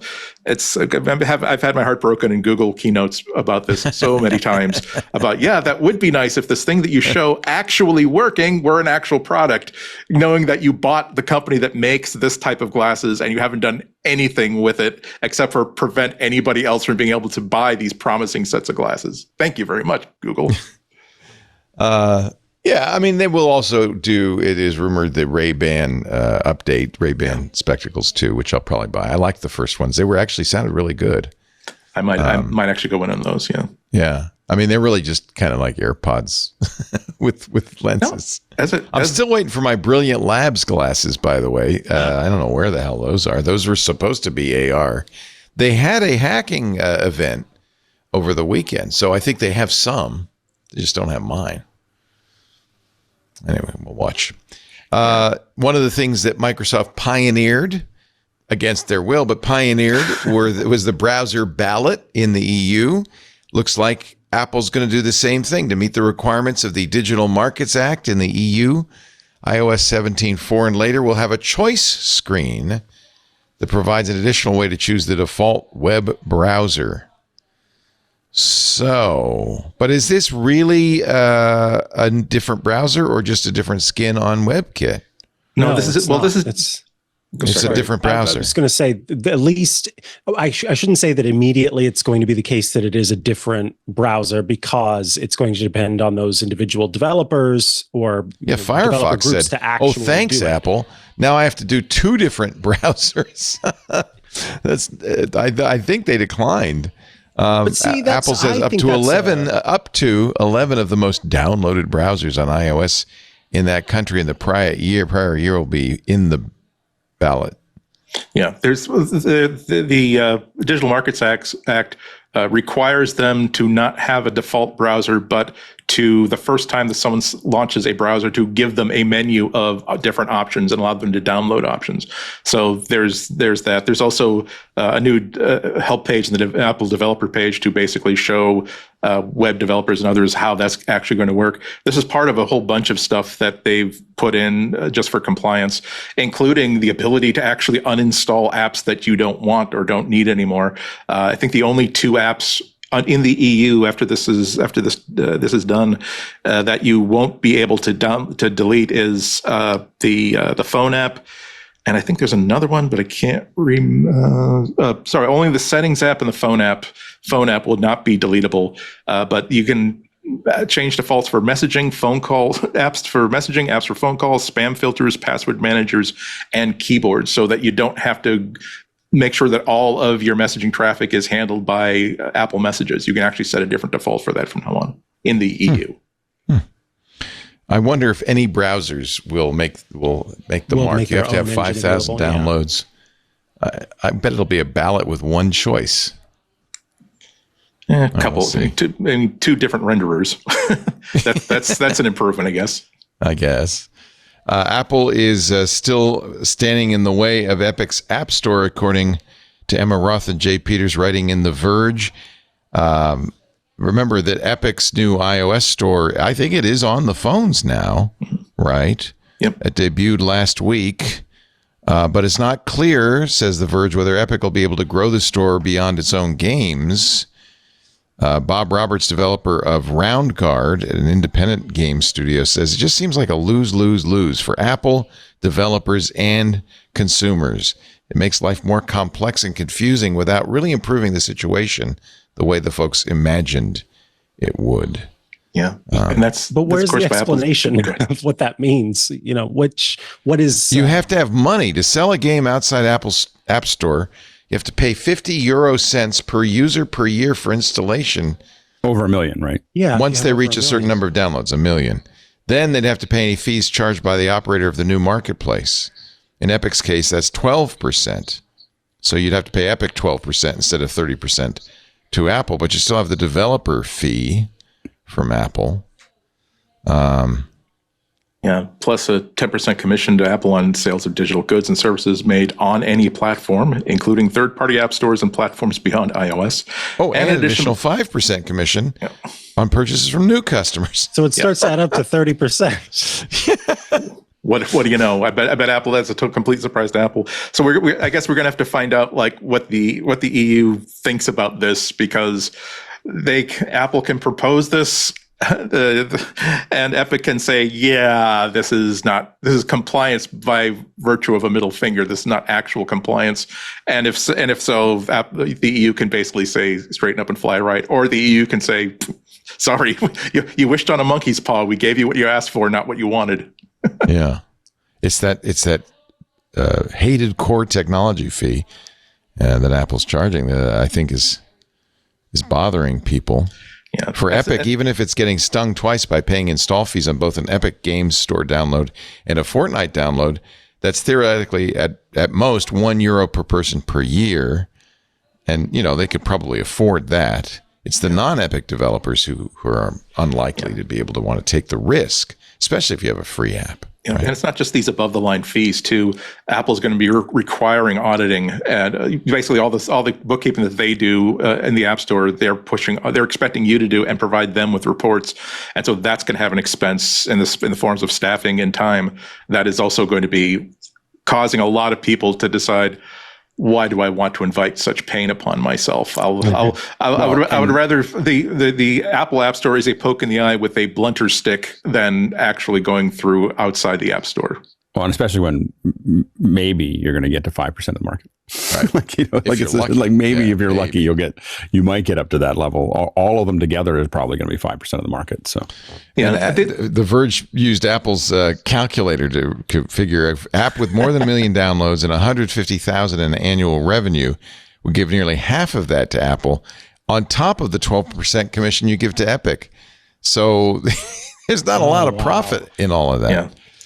What bums me out is that this could be an opportunity for not simply for a company like Epic that thinks it's paying too much money for Apple for what services that they get in return, but the idea of I want to create an app store that a parent would have absolutely no problem allowing their kid to have access to, because every single app that's been approved for this app store doesn't allow in-app purchases. It doesn't have explicit content. It doesn't allow connections outside of the app, all this sort of stuff. And no matter what kind of qualifications you want to put on this app collection, the ability to limit an app store to a certain user, if you're a parent of that user, that's a very, very powerful thing. So I'm sorry that this is not going to lead to that kind of I think you're describing Apple Arcade. Different apps market. I think you're describing Apple Arcade.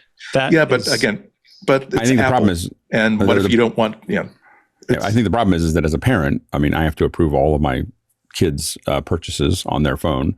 And so as a parent, I'm just kind of like, well, that'd be good enough. And it'd be hard to get all I'm saying is I do think that there's an advantage to what Andy's talking about. I just think that good enough is oftentimes the enemy of great. And while that's a great solution, good enough will have most parents going, nah, it's close. Sure. So. Of course, Epic doesn't have any stake in making this a success. They have every interest in making it look terrible. But they did say Epic's they said they're in active discussions with just about every single one of the top 250 mobile developers about putting their games in the Epic's game store. Almost all of them said they can't make it work on iOS. Because they would be paying too much to Epic and to Apple. They're happy to be giving Apple 30%. They want to give more. But that's simpler. you know, it's Apple 30%. It's 30%, and it's easy. You know, and it's, you know, I think that's part of the deal too. And it's 15% until they get to a certain threshold, and then it's 30%. But it's easy for them to do. Like everything's kind of sorted out. Like this is not just that it's not very much different. It's that it's a lot more work for almost no difference. Yeah. But before we close, let's just note that Apple is making it difficult, and they're making it difficult. It's all for a coming reason. from Apple. So, Absolutely. It's the core technology fee of 50 euros or 50 euro cents. It's the additional commission you have to pay. I mean, it just all adds up. Epic's 12% is just a drop in the bucket compared to everything else. Let's take a little break. You're watching MacBreak Weekly with Andy Ihnatko from GBH in Boston. Global Office Hours Global Maitre D, Master of Ceremonies, MC.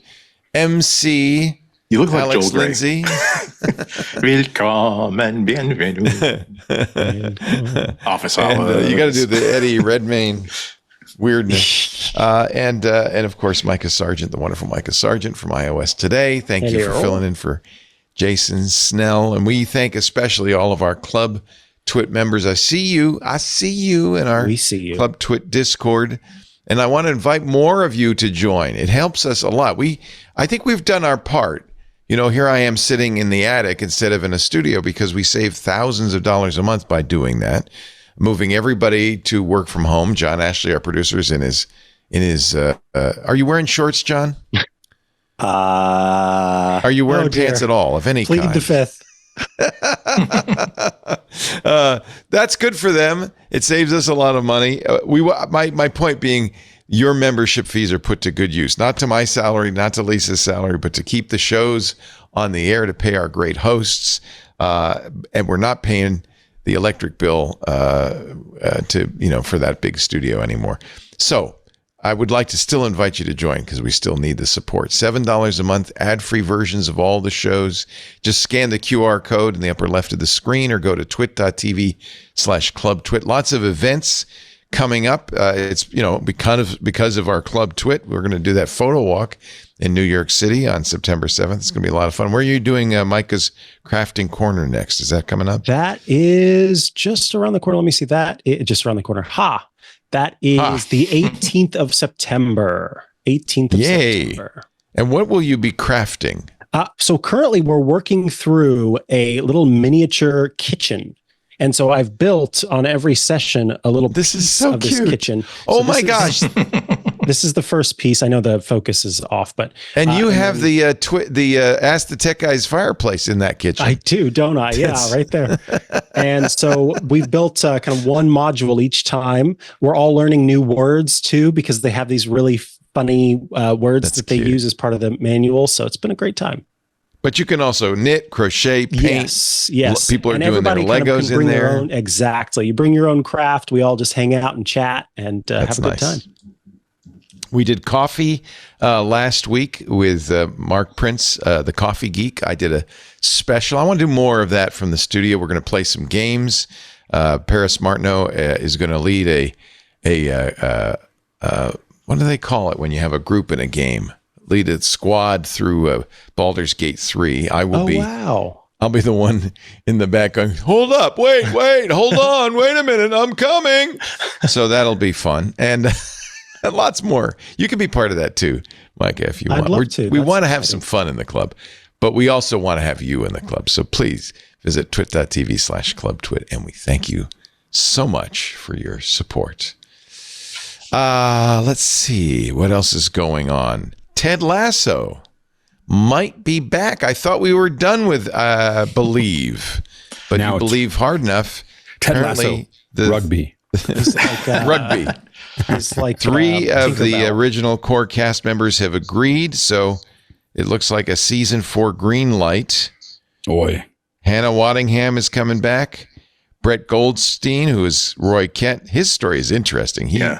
He's like the producer and screenwriter, scriptwriter, right? And they said, well, who could play Roy Kent? He said, I could. And Jeremy Swift, who's that funny little director of football operations, Leslie Higgins. That should be a lot of fun. I hope they get more than just that. But no word about whether Ted Lasso himself is available. What, is Sudeikis going to come along? Jason he is the producer. Sudeikis. How about Coach Beard? Where's Brendan? Yeah. Is he going to come along? He did stick around like in the last episode, so he didn't go on with After you have the core Ted. staff, you're kind of like, what are you gonna do next? Like Yeah, let us know. I mean, this is as Apple good as has it gets. Apple has come to talk to you about being on a show. I mean, Yeah. I might put off a little bit of time. That's all I'm saying. Yeah. It's not even like a whole year. I mean, shooting these things is like probably 4 or 5 months of the year. Right. You can take the rest of the year off. And I'm sure the craft services are excellent. Oh yeah. Oh yeah. So you're going to get well fed. Party. That's the word, not squad. Thank you. Oh, Party. I should have known that's what you meant. Thank you, Out of Sync. Oh, what was I thinking? You see, I'm already a doofus. Apple apparently, according to the New York Times, is rethinking its Apple TV movie. Oh, continue setting up your subscription. No, I don't want to. I just want to see the story, New York Times. Good Lord. It's thinking everybody's begging now. Yeah. Including Leo. So Apple rethinks its movie strategy after a string of Mrs. Wolfs. A new film starring George Clooney and Brad Pitt was going to get a robust theatrical release, but they're curtailing that plan. I mean, the problem is that movies are a horrible business model. So and making them for streaming doesn't make any sense at all. Yeah. You put a bunch of extra money into it, and then what you do is you play it once. The series make way more sense. They, 6 episodes, 8 episodes. They're just from a holding perspective. We have to remember, I mean, when you get back to like, why are you doing this? You're doing this so that people keep on paying every month. If you have things that they watch once, it doesn't make it for streamers. I don't think that movies make a lot of sense, and so I'm not sure if that makes sense. I don't know if movies will be here in 10 years. The director, John Watts, really, as the stars, really wanted a theatrical release. In fact, Clooney said in an interview with Deadline last year, Brad and I made the deal to do that movie where we gave money back to make sure we had a theatrical release. John Watts, the director, told Vanity Fair he found out about the change in plans from Apple days before the announcement. Yeah. I always thought of this as a theatrical movie, he said. We made it to be seen in theaters. I think that's the best way to see it. But I think you're right, Alex. That's not acknowledging the financial issues. I mean, the reality is the box office has not been very pretty for a lot of folks. And it's something I pay a lot of attention to. So they will put it in theaters so it can be nominated for an Oscar, right? It's going to have its debut at give it a week. The Venice Film Festival. It'll be in a limited number of movie screens for 1 week. Then you'll be able to see it September 27th. Yeah, but that's not like how you get like Brad Pitt and George Clooney to do something for your streamer, because they do see them they do still see absolutely quote real movies unquote are seen in real theaters, and they don't just get a nominal release just to qualify them for award season. They actually get the audience actually gets a chance to actually see it in a proper movie theater as a communal event. And so, that's got to, particularly after having given back money in order to guarantee that, to not have that and also to find out about that days before the rest of the world, that's got to feel like you've been very, very minused by a $3 trillion company. And that's no good. But Fly Me to the Moon, like the last one, like it says here it cost 140 million and made back like 40. Cost 100 million and grossed just 40 million. Yeah, I mean, in theaters though. Yeah, this is right. So it makes some money from Apple, I presume. Yeah. So they got to feel like we're not our business of actually releasing movies in real theaters to actually see audiences.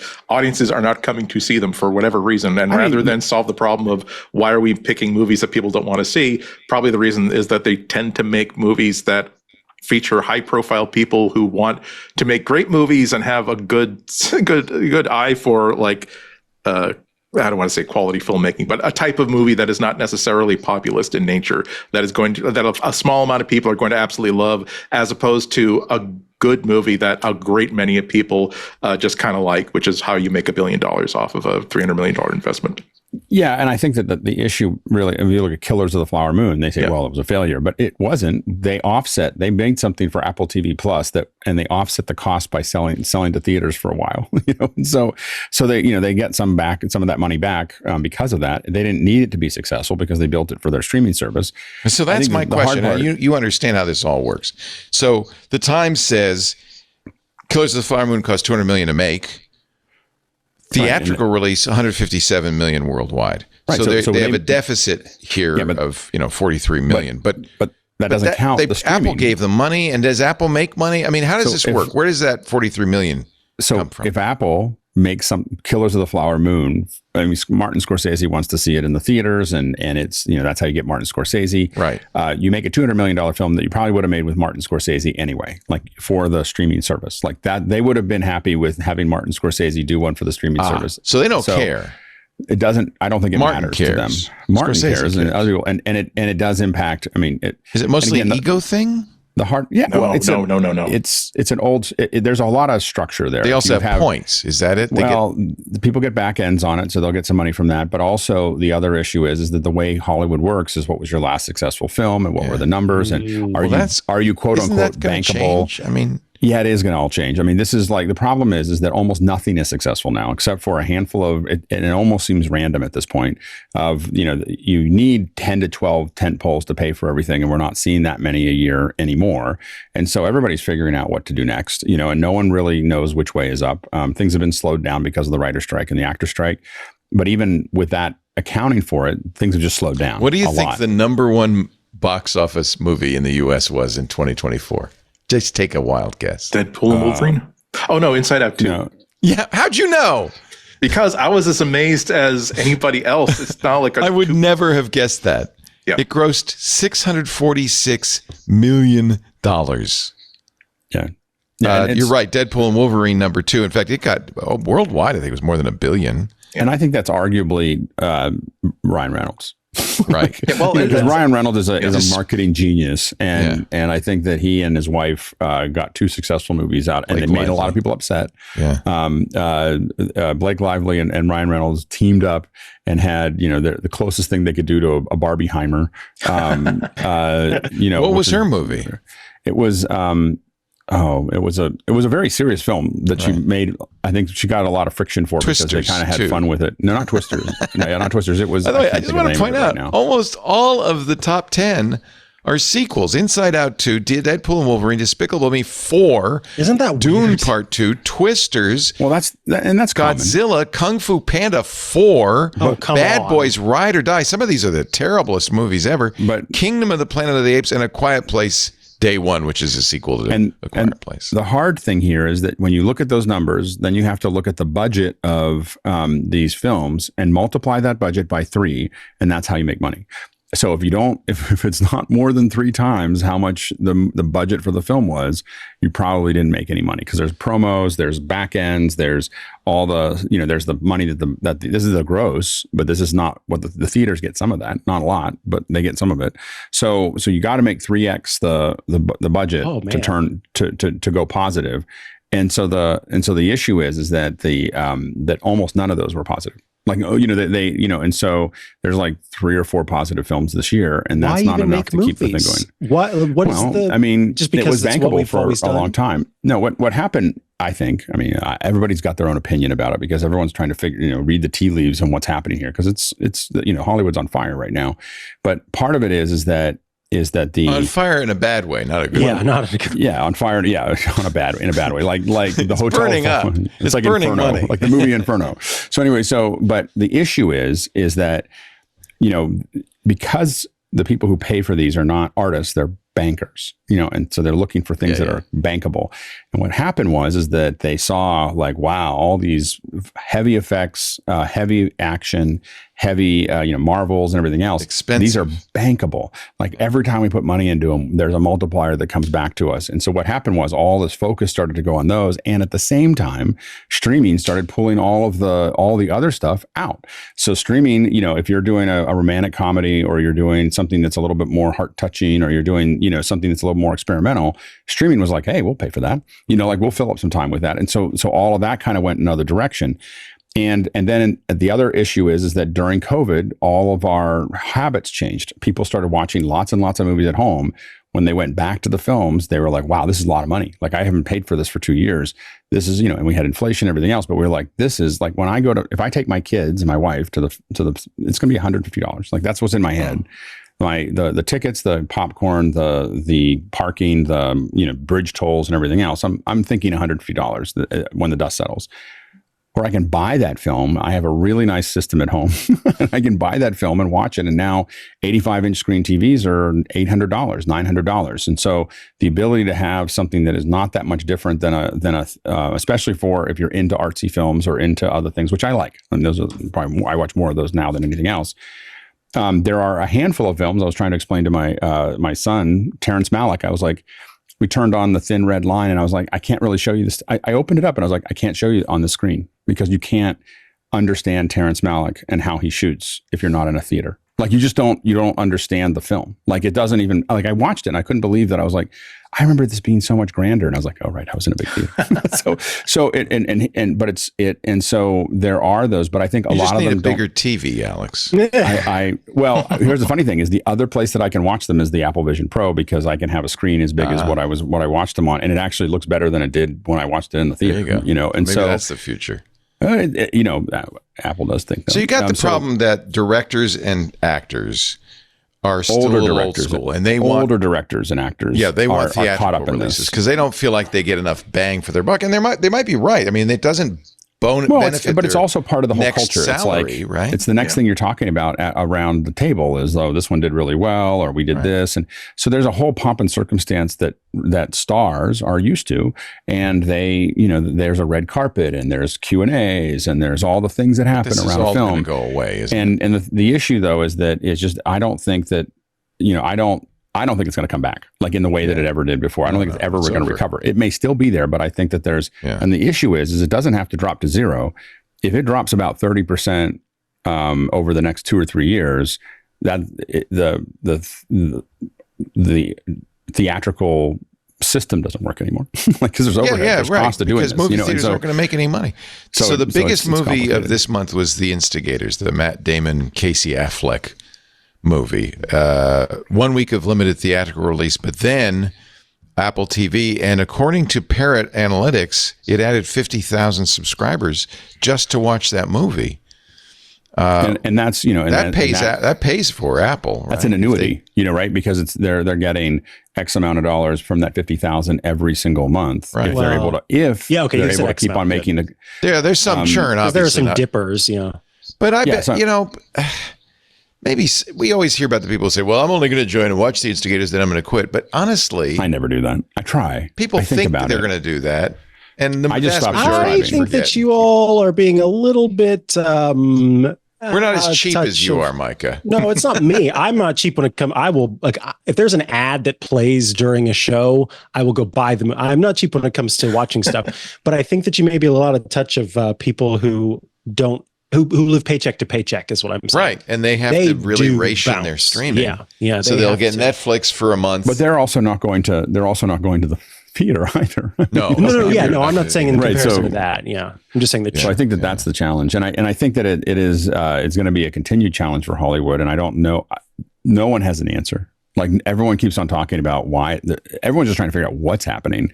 And everyone has, some people have opinions of the solutions, but over the next 2 or 3 years, maybe this will magically turn around. Marvel's got a big plan with lots of products coming out, but it seems like it's a pretty dark. So, and if I'm Brad Pitt and George Clooney, I might not be too mean to Apple. They paid each of them more than $35 million for the film. In lieu of a back end. In lieu of a back end. Now, because, in some of them, so the ego wants the theatrical release, but the pocketbook got what it wanted. Well, maybe. So the issue now in this case, it depends on how it's released. Like, so if you do that for Killers of the Flower Moon, it's unclear whether DiCaprio would have made the same amount of money because it didn't, do that well in the theater.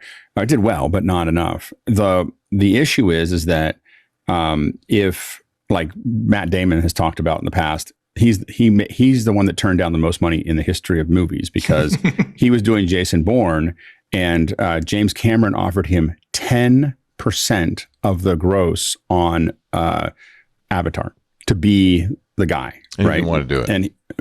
And he, well, no, he just felt like he was even finished filming Bourne, but he felt like there's going to be pickup shots, and he was really committed to the process. He had integrity as an actor to want to make sure that the film had everything that it needed to be successful.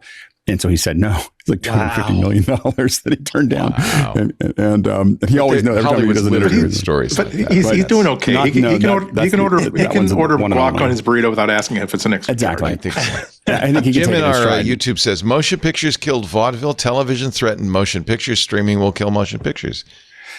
Yeah, It's just the way of the world. And I think that killed the radio star. I mean, yeah, something killed radio. I don't know. I think that one of the things that I think about now is as I go to look at what I'm going to play in the evening, 2.5 hours to me seems like, ooh, that's a big commitment. Like, I don't know where I'm going to put 2.5 hours compared to. We started watching the new Kevin Costner star vehicle Horizon, right? 3 hours. Yeah. We have so far spent 3 nights watching pieces of it. And I would rather it just be packaged up into, so for instance, we might watch 2 of them, but I like them in those bites, is 1 hour bites. And I might watch 2 or 3 in a row. Just make movies with better beats. I mean, and this movie has some really good beats. I'm watching The Terminator 2 by half-hour increments while I work out, and it has some nice beats. You go through action scene, and then there's a quiet scene, and you pause, and you come back, then the next action scene, and you pause. You just need good beats so that people can chop it up at home. Yes. That's what Chop it up. I'm a script doctor in my part time. I do think, and I think Martin Scorsese saw it the other way. Like, I can just give you a 3-hour movie. Yeah, you there can were no pause whenever beats you want, in but I'm just gonna give you what I want to. And I do think that there's an opportunity to be more creative in the streaming world than there was in the theatrical world, because there's so much risk in the theatrical world. In a level of, if Apple was willing to pay for it, they're going to pay for it, and it's going to, they're going to be able to do it. Time says, you saw all those ads for Wolves on the Olympics, right? No, you didn't. they were going to advertise it like crazy on the Olympics. They had a huge budget. They canceled it days before the Olympics began at the last minute. Usually that is a company deciding that it isn't as good as they thought it was going to be. It's a bad movie, right? Like, they just go, that money's just not going to. It's not going to take. That's but if you spend the marketing money and you get people in the theaters ground before the reviews come out, doesn't that overcome it? It's not. Yeah, it's hard though. I mean, that's the risk. But that is that's the danger, and it's actually one of the advantages of streaming is that you put something out and everyone will watch it before they see the. I think they got burned by Fly Me to the Moon, which I mean they talk about star vehicle, Channing Tatum, Scarlett Johansson. And you actually saw ads for it. It's not as though they got married, it got promoted. I thought it was flopped. I have to admit, it was very hard for me to think about watching because it's such a third rail when you talk to people in space. I didn't want to watch it. Yeah, I was just like, ooh, the idea of faking the moon landings, even talking about that is that's like, I don't know if I can watch that. Don't even know anything about it. Oh, yeah. It's just the idea of not just this bootstrap operation backup. It was no, according to the storyline, let's approach an actual astronaut and say, by the way, we're going to train you to do the fake one that we're going to film in case we fail. I don't see an actual military person going along with anything like that. As much as they were the ads made it look like a lighthearted romantic comedy sort of merry mix-up sort of thing. It's I'm just not sure I buy this enough to actually be a good audience. And they even made the reference because, of course, the conspiracy theory is they hired Stanley Kubrick to do the fake landing, and there's a whole mythos related to that, and they even referred to Stanley Kubrick. Oh, we couldn't get him or whatever in the trailer, and I was like, I don't want to watch it. Yeah, no, I'm right with you. Yeah, I'm not offended. I'm just I can sense that I'm not going to buy. I never saw Snowpiercer for the same reason. Wasn't Capricorn 1 at the same plot, and didn't that do all right? Everybody time ago. Yeah. Okay. I'll in 30 seconds or less. It's different because the professional astronauts weren't in on the scam until they're on the tower. Why are they opening the door and hustling us out? And then they explain something to them on the way back down. Okay, I can understand them. Like now they're in kind of a jam and they have to kind of go along with stuff. The thing to watch will be F1 next year. Yeah. The big Brad Pitt vehicle on Formula One. Lots of money. I mean, the thing about Apple is that they can spend all the money. Like they can go, hey, we're gonna just spend into this project and at a level that most people aren't doing. So watch and see if there's a big ad campaign or if it goes straight to streaming. They don't. I think the world is changing. Yeah, it's not like they love spend just because they're worth a few $1 trillion doesn't mean like they love spending money on things that are kind of failing. So I could see them deciding that this was a good plan, like when we're trying to get things launched, we're trying to get attention to ourselves without having a massive library like Netflix, without having connections to an existing entertainment brand like Disney. Let's try to offer some of the best filmmakers. Let's attract them to Apple TV Plus because we're going to give them the budget and the freedom for projects that would never be approved by mainstream Hollywood. And now that they're seeing that's not really paying off for us the way that we hoped it would, maybe they'll still spend $200 million, but now they're going to spread it out amongst a few $60 million projects as opposed to rolling all the dice with one high profile one like Napoleon. They'll show them to us at the beginning of Apple events. Like that, that's where they show them off. I mean, I don't think that I don't think that movies make sense. And I mean, I just don't think that it makes sense for a streaming company to make 2.5 hour pieces of artwork. Like, I just don't think, and I think that I think you're seeing them mostly move away from that. And I think that, because it just doesn't, that, especially for people who are dipping in, dipping out to see something, giving them 6 episodes or 8 episodes makes way more sense as long as they overlap well, that you're going to have something like that. That's going to 4 weeks into your 8-week turn. There's another one there that you might want to watch. But I think the other problem that film theatrical distribution has is that, wow, there's so much content and some of it's shot. So much of it is shot so well. TV used to be like, hey, we're going to do this at 1/10 the cost of film, per minute. It's not that way anymore. So what you're watching on these streaming things is film. It's film on and you have if you have 4K subscription, you're seeing it at the resolution that you're seeing it in the theater. If you have a screen for $900, it's 85 inches. You're seeing it nearly the same focal width, of that if you're 10 feet away. And so the thing is, if you have your boss's old laser projector, hey, yeah, exactly. Then I'm seeing sorry, go ahead. I am not your boss, Micah. Hey, I want to try this and just see. I'll do this live. According to researchers on Wednesday, 4 characters typed into the iPhone could crash Springboard. Quote, colon.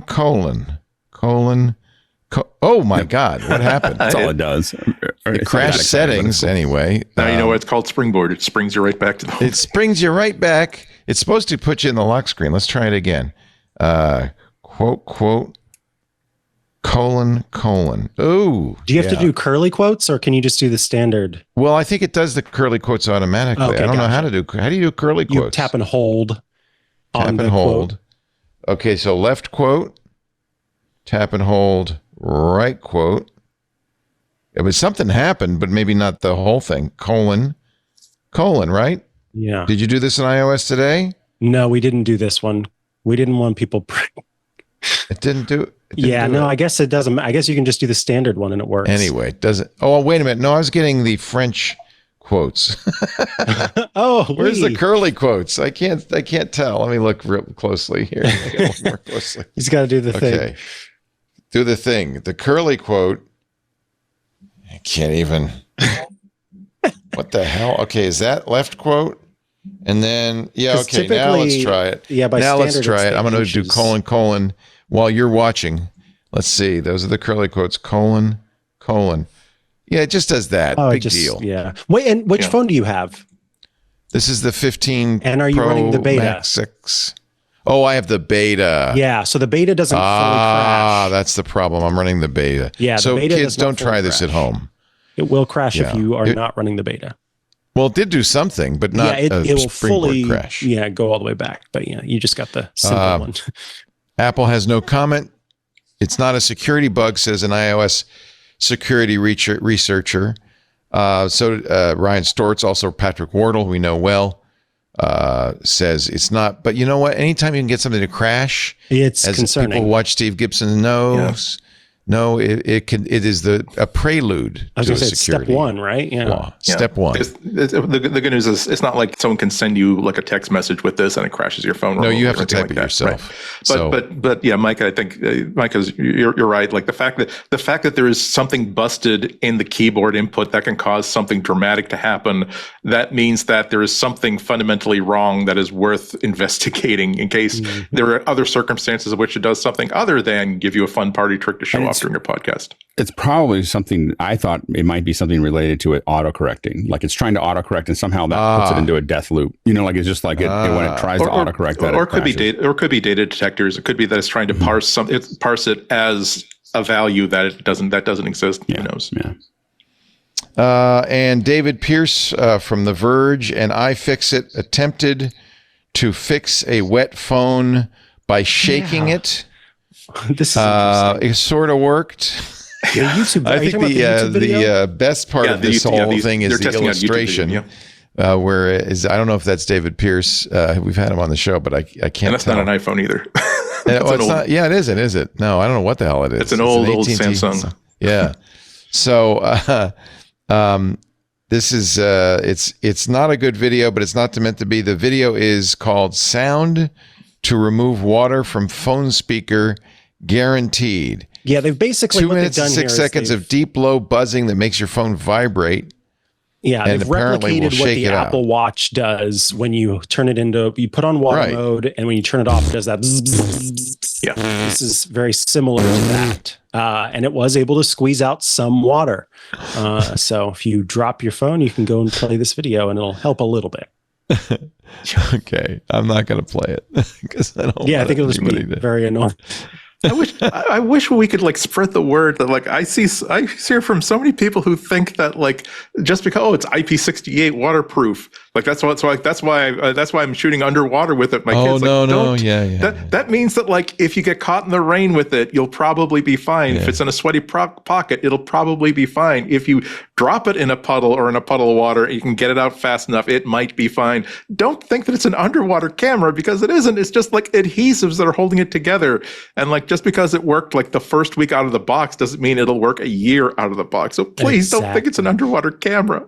Especially the aging part, Andy. That's the big thing. Yeah, that adhesive ages, and it is not. And every bump and ding and everything else that you've done that whole time is making changes to the way that it is sealed. And so by the time you roll around to now, I'm going to go underwater with this. That might not be a good idea. Don't use rice either. Do what Alex Lindsay does and go on Amazon and buy a giant jar of desiccator. What is it? It's desiccant. Desiccant. You're looking for desiccant. It's like the stuff you put in your shoe box. But you can also get it. I save the packets, by the way. You can put it if you get everything you buy comes with a little desiccant. It says "Do not eat." That's how I know. So it's out of my reach, but I have like a little thing that I keep closed, and it keeps they all stay nice and dry. You can just throw them into things. Don't eat them. Collect them instead. But you can buy it's bake desiccant. If you do baking desiccant, you can get desiccant that is you can throw away, but you can also get ones that look like little clay balls. Yeah, you bake it to get rid of the water out, right? Like this. Yeah, and then Oh, I see. So you use it, and then you can reuse it after you bake it because that causes the water to it sucks the water in, and then you bake it to get the water. But you don't bake it at a high temperature because then you have desiccant all over your oven. Trust me, that's no good. Look at this for $9.79, 2 pounds of orange silica gel. Oh, and they're indicating it's rechargeable. It tells you. Ooh, I love that. Yeah. Why don't you do that in a craft project? Build that into a pillow. There you go. And it could tell you if you sweat too much or something. Yeah. It's like, oh, your mouth was not closed overnight like it's supposed to be. Dang it. You're watching MacBreak. See, you learn so much on this show. MacBreak Weekly, Andy Yanako, Alex Lindsay filling in for Jason Snell, the wonderful Micah Sargent. And now it's time, my friends, for the picks of the week. Micah, why don't you kick it off? All right. I, this week, am talking about something that I have just found delightful for all sorts of little uses. It's called the 30x, 60x illuminated jeweler's loop magnifier. It is a small little magnifier from a company called JarLink, and it was $9, and it has 2 LED lights built into it and 2 magnifications, 30x and 60x. And I have used this for all sorts of things. One, just to look at things up close, because that's fun. But 2, do you have to put it like in your eye socket and squint around it like you do a have to kind of go, you got to get pretty close to it. But I have used it when I had a USB cable that was behaving oddly, and I was able to look up close and see that one of the pins was bent. I've used it to check if different ports are clean. I have just used it for all sorts of things, and it's just a lot of fun. It was very inexpensive. I know that the wonderful producer of the show, John Ashley, uses these for verifying, looking at diamonds. I think for verifying the authenticity of magic cards. You can use that for that, because they have special little print on them. And so it's a really cool little thing. But I also wanted to mention a show that I have been watching that I think is hilarious. It's called Plebs. This is old, right? It is an older show. It started in 2013 and ran to 2019, but it's just a group of these guys in ancient Rome who go around just doing normal things as young men. Yeah, but they're plebeians, and it's so funny. You have to like British humor, which I do. And I just think everybody who likes that kind of humor should absolutely watch this. Even just the first episode, you will quickly get what the show is all about. And it's so stinking funny. I was scrolling through Instagram, and I came across this video, and it was like 9 hidden gems that you should watch. And this was one of them. And I thought, I'm going to give this post a try. And now I'm going to watch all the other shows that are on there too, because this is so funny. So funny. It looks like fun. Take a modern bro humor and take it back in time. Yes. Plebs. Really I'm going to watch it. You should. Three desperate young men from the Latin suburbs. Jokes too. Oh, even better. Yeah. Don't you just love a good Latin joke? I love a good Latin joke. Justimundus ferramundus, am I right? Yeah. Illegitimae non carborundum. Witty wiki. Semper ubi sub ubi. Cogito ergo sum. Let us pause to just absorb the wonder that is Micah Sargent. Thank you so much for being here. He hosts, of course, the brand new Hands-on Technology, which took over for Ask the Tech Guys. You answer a question every Sunday, 11 a.m. Streamed live sometimes, all the time. I don't know. Streamed live when we're doing question episodes. So we'll also be streaming live when I'm doing reviews, but it's going to be a little different. I'll kind of say, roll that beautiful bean footage. We'll watch the review, and then we can chat afterward about perfect. The review. So I gotta pop by. Live. Maybe after I get back from vacation, I'll it'd be great if you did. Yeah. Thank you so much for filling in for Jason Snell. Andy Ihnatko, a week from Thursday, GBH is calling. Yes, go to wgbhnews.org to listen to it live or later. And your pick of the week, my friend. Oh, this is what a treat. This a lot of people listening know who Admiral Grace Hopper was. Oh, yes. Legendary figure in computing history. She basically invented programming languages because she was at the very, very ground. After getting 2 degrees in math and mathematical physics, she basically got in on the design of like the very, very first computers. She was one of the first people, probably usually credited as the first person who said, if these things are way too difficult to program, we need a way that we can program this using like English language, and was told, no, that's not possible. The computers only understand numbers. And so she said, okay, watch me. And she invented like the first compiler, the first idea of humans write in a language that they can kind of understand, and then this compiler will translate that into actual runnable source code that the machine can understand.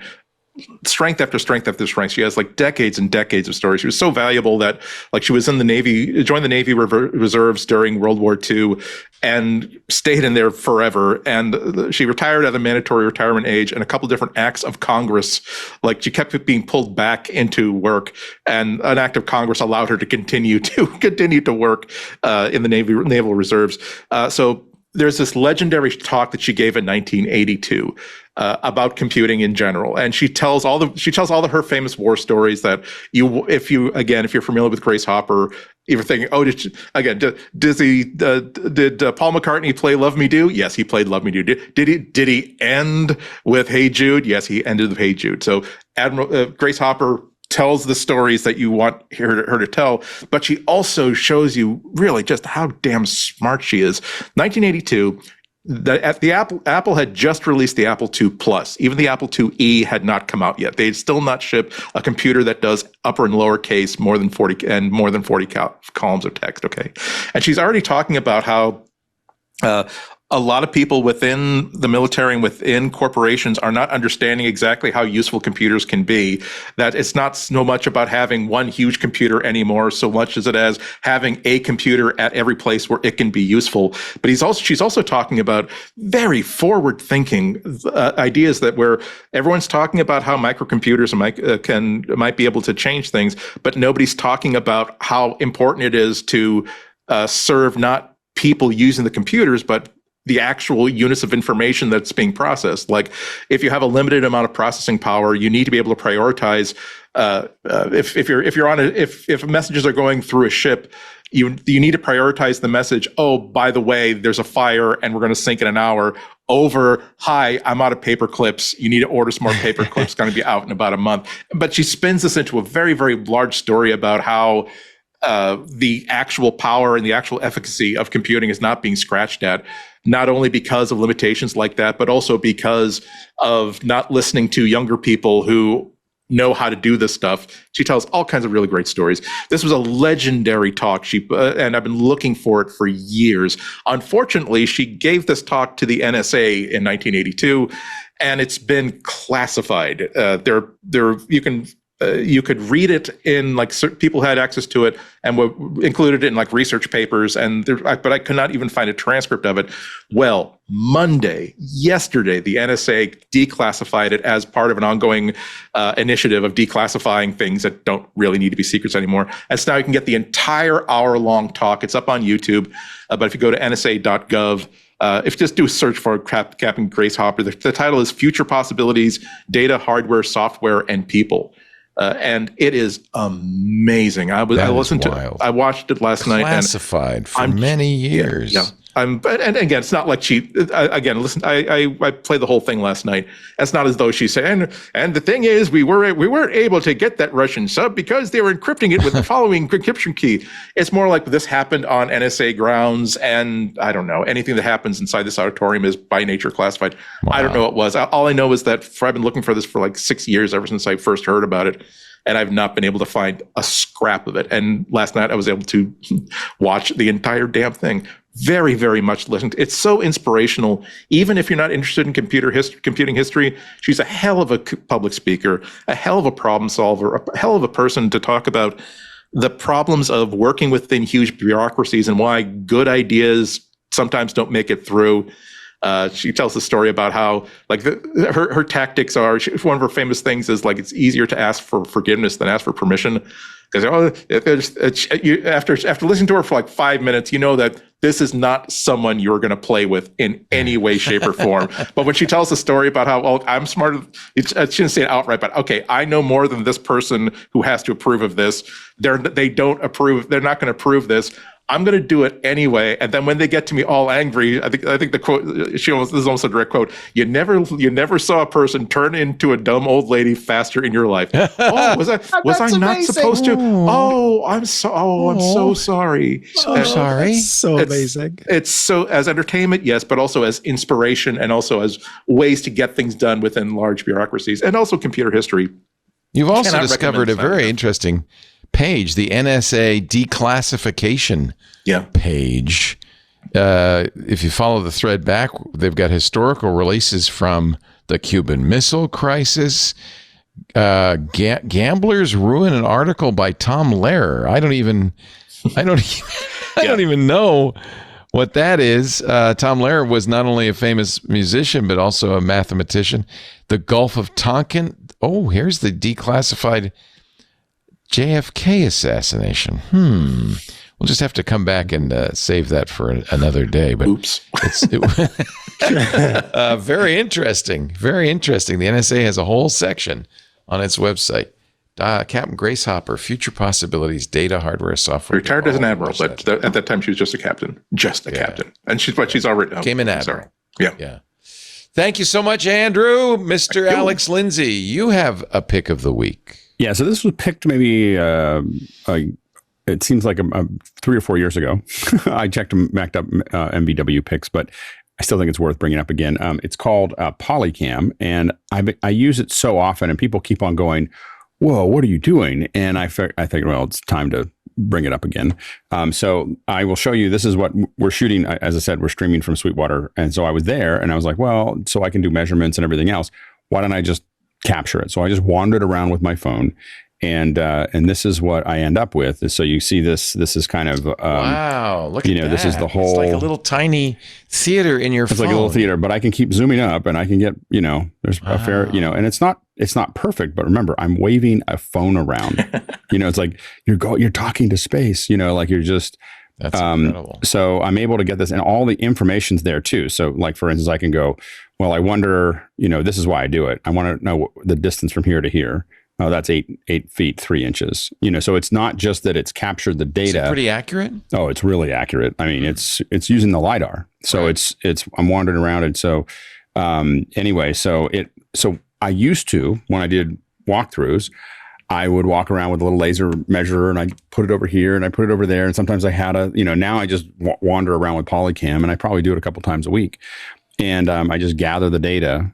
And then later we can figure out what is the cable run there? Oh, we'll go up here. We need 30 feet, and it's just so much easier because new questions come up, and then also if I send this to somebody, they can open it, and you in AR mode, you can open it up. It'll be the same size as it was when I shot it. Like if you have an open space that was big enough, you were in a parking lot, I could send this to you, and you could just hold your phone and wander around wow. In it. And so same thing, you can send it to someone with Apple Vision Pro, and then you just go right inside of it.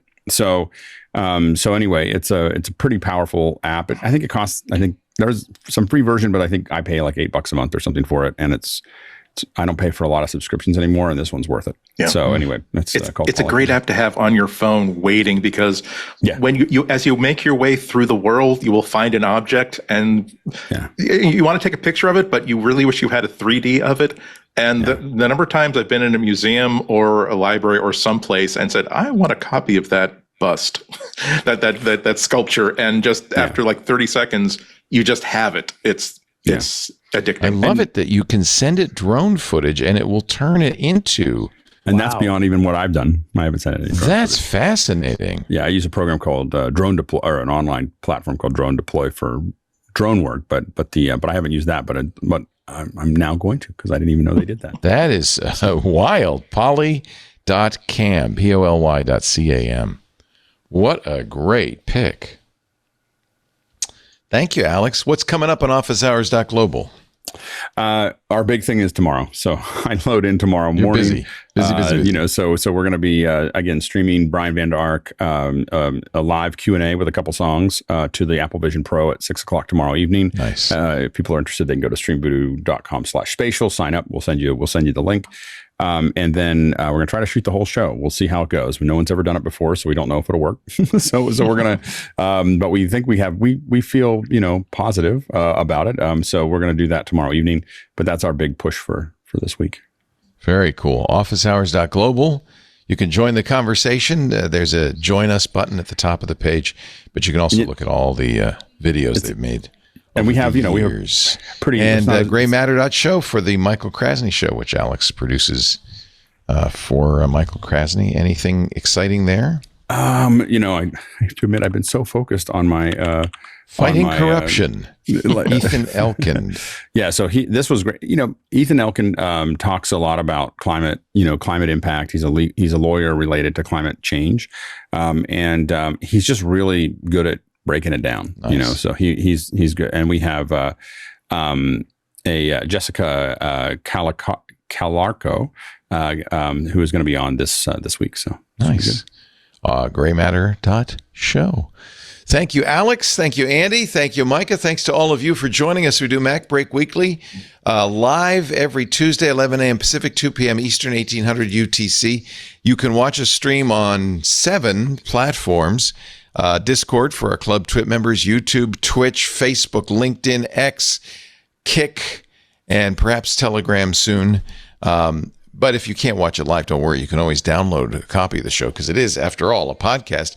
Audio and video is available at the website, twit.tv/MBW. There's a YouTube channel dedicated to MacBreak Weekly. And, of course, the best thing to do is subscribe. If you go to the webpage, you'll see links to a couple of the most popular podcast clients. But you should be able to search for MacBreak Weekly in any podcast client and subscribe. That way you'll get it automatically, and you don't have to worry about when to listen. You can listen at your convenience. We'll be back next Tuesday. Thank you all for being here. Now it is my solemn duty to tell you, get back to work. Break time is over. See you next week.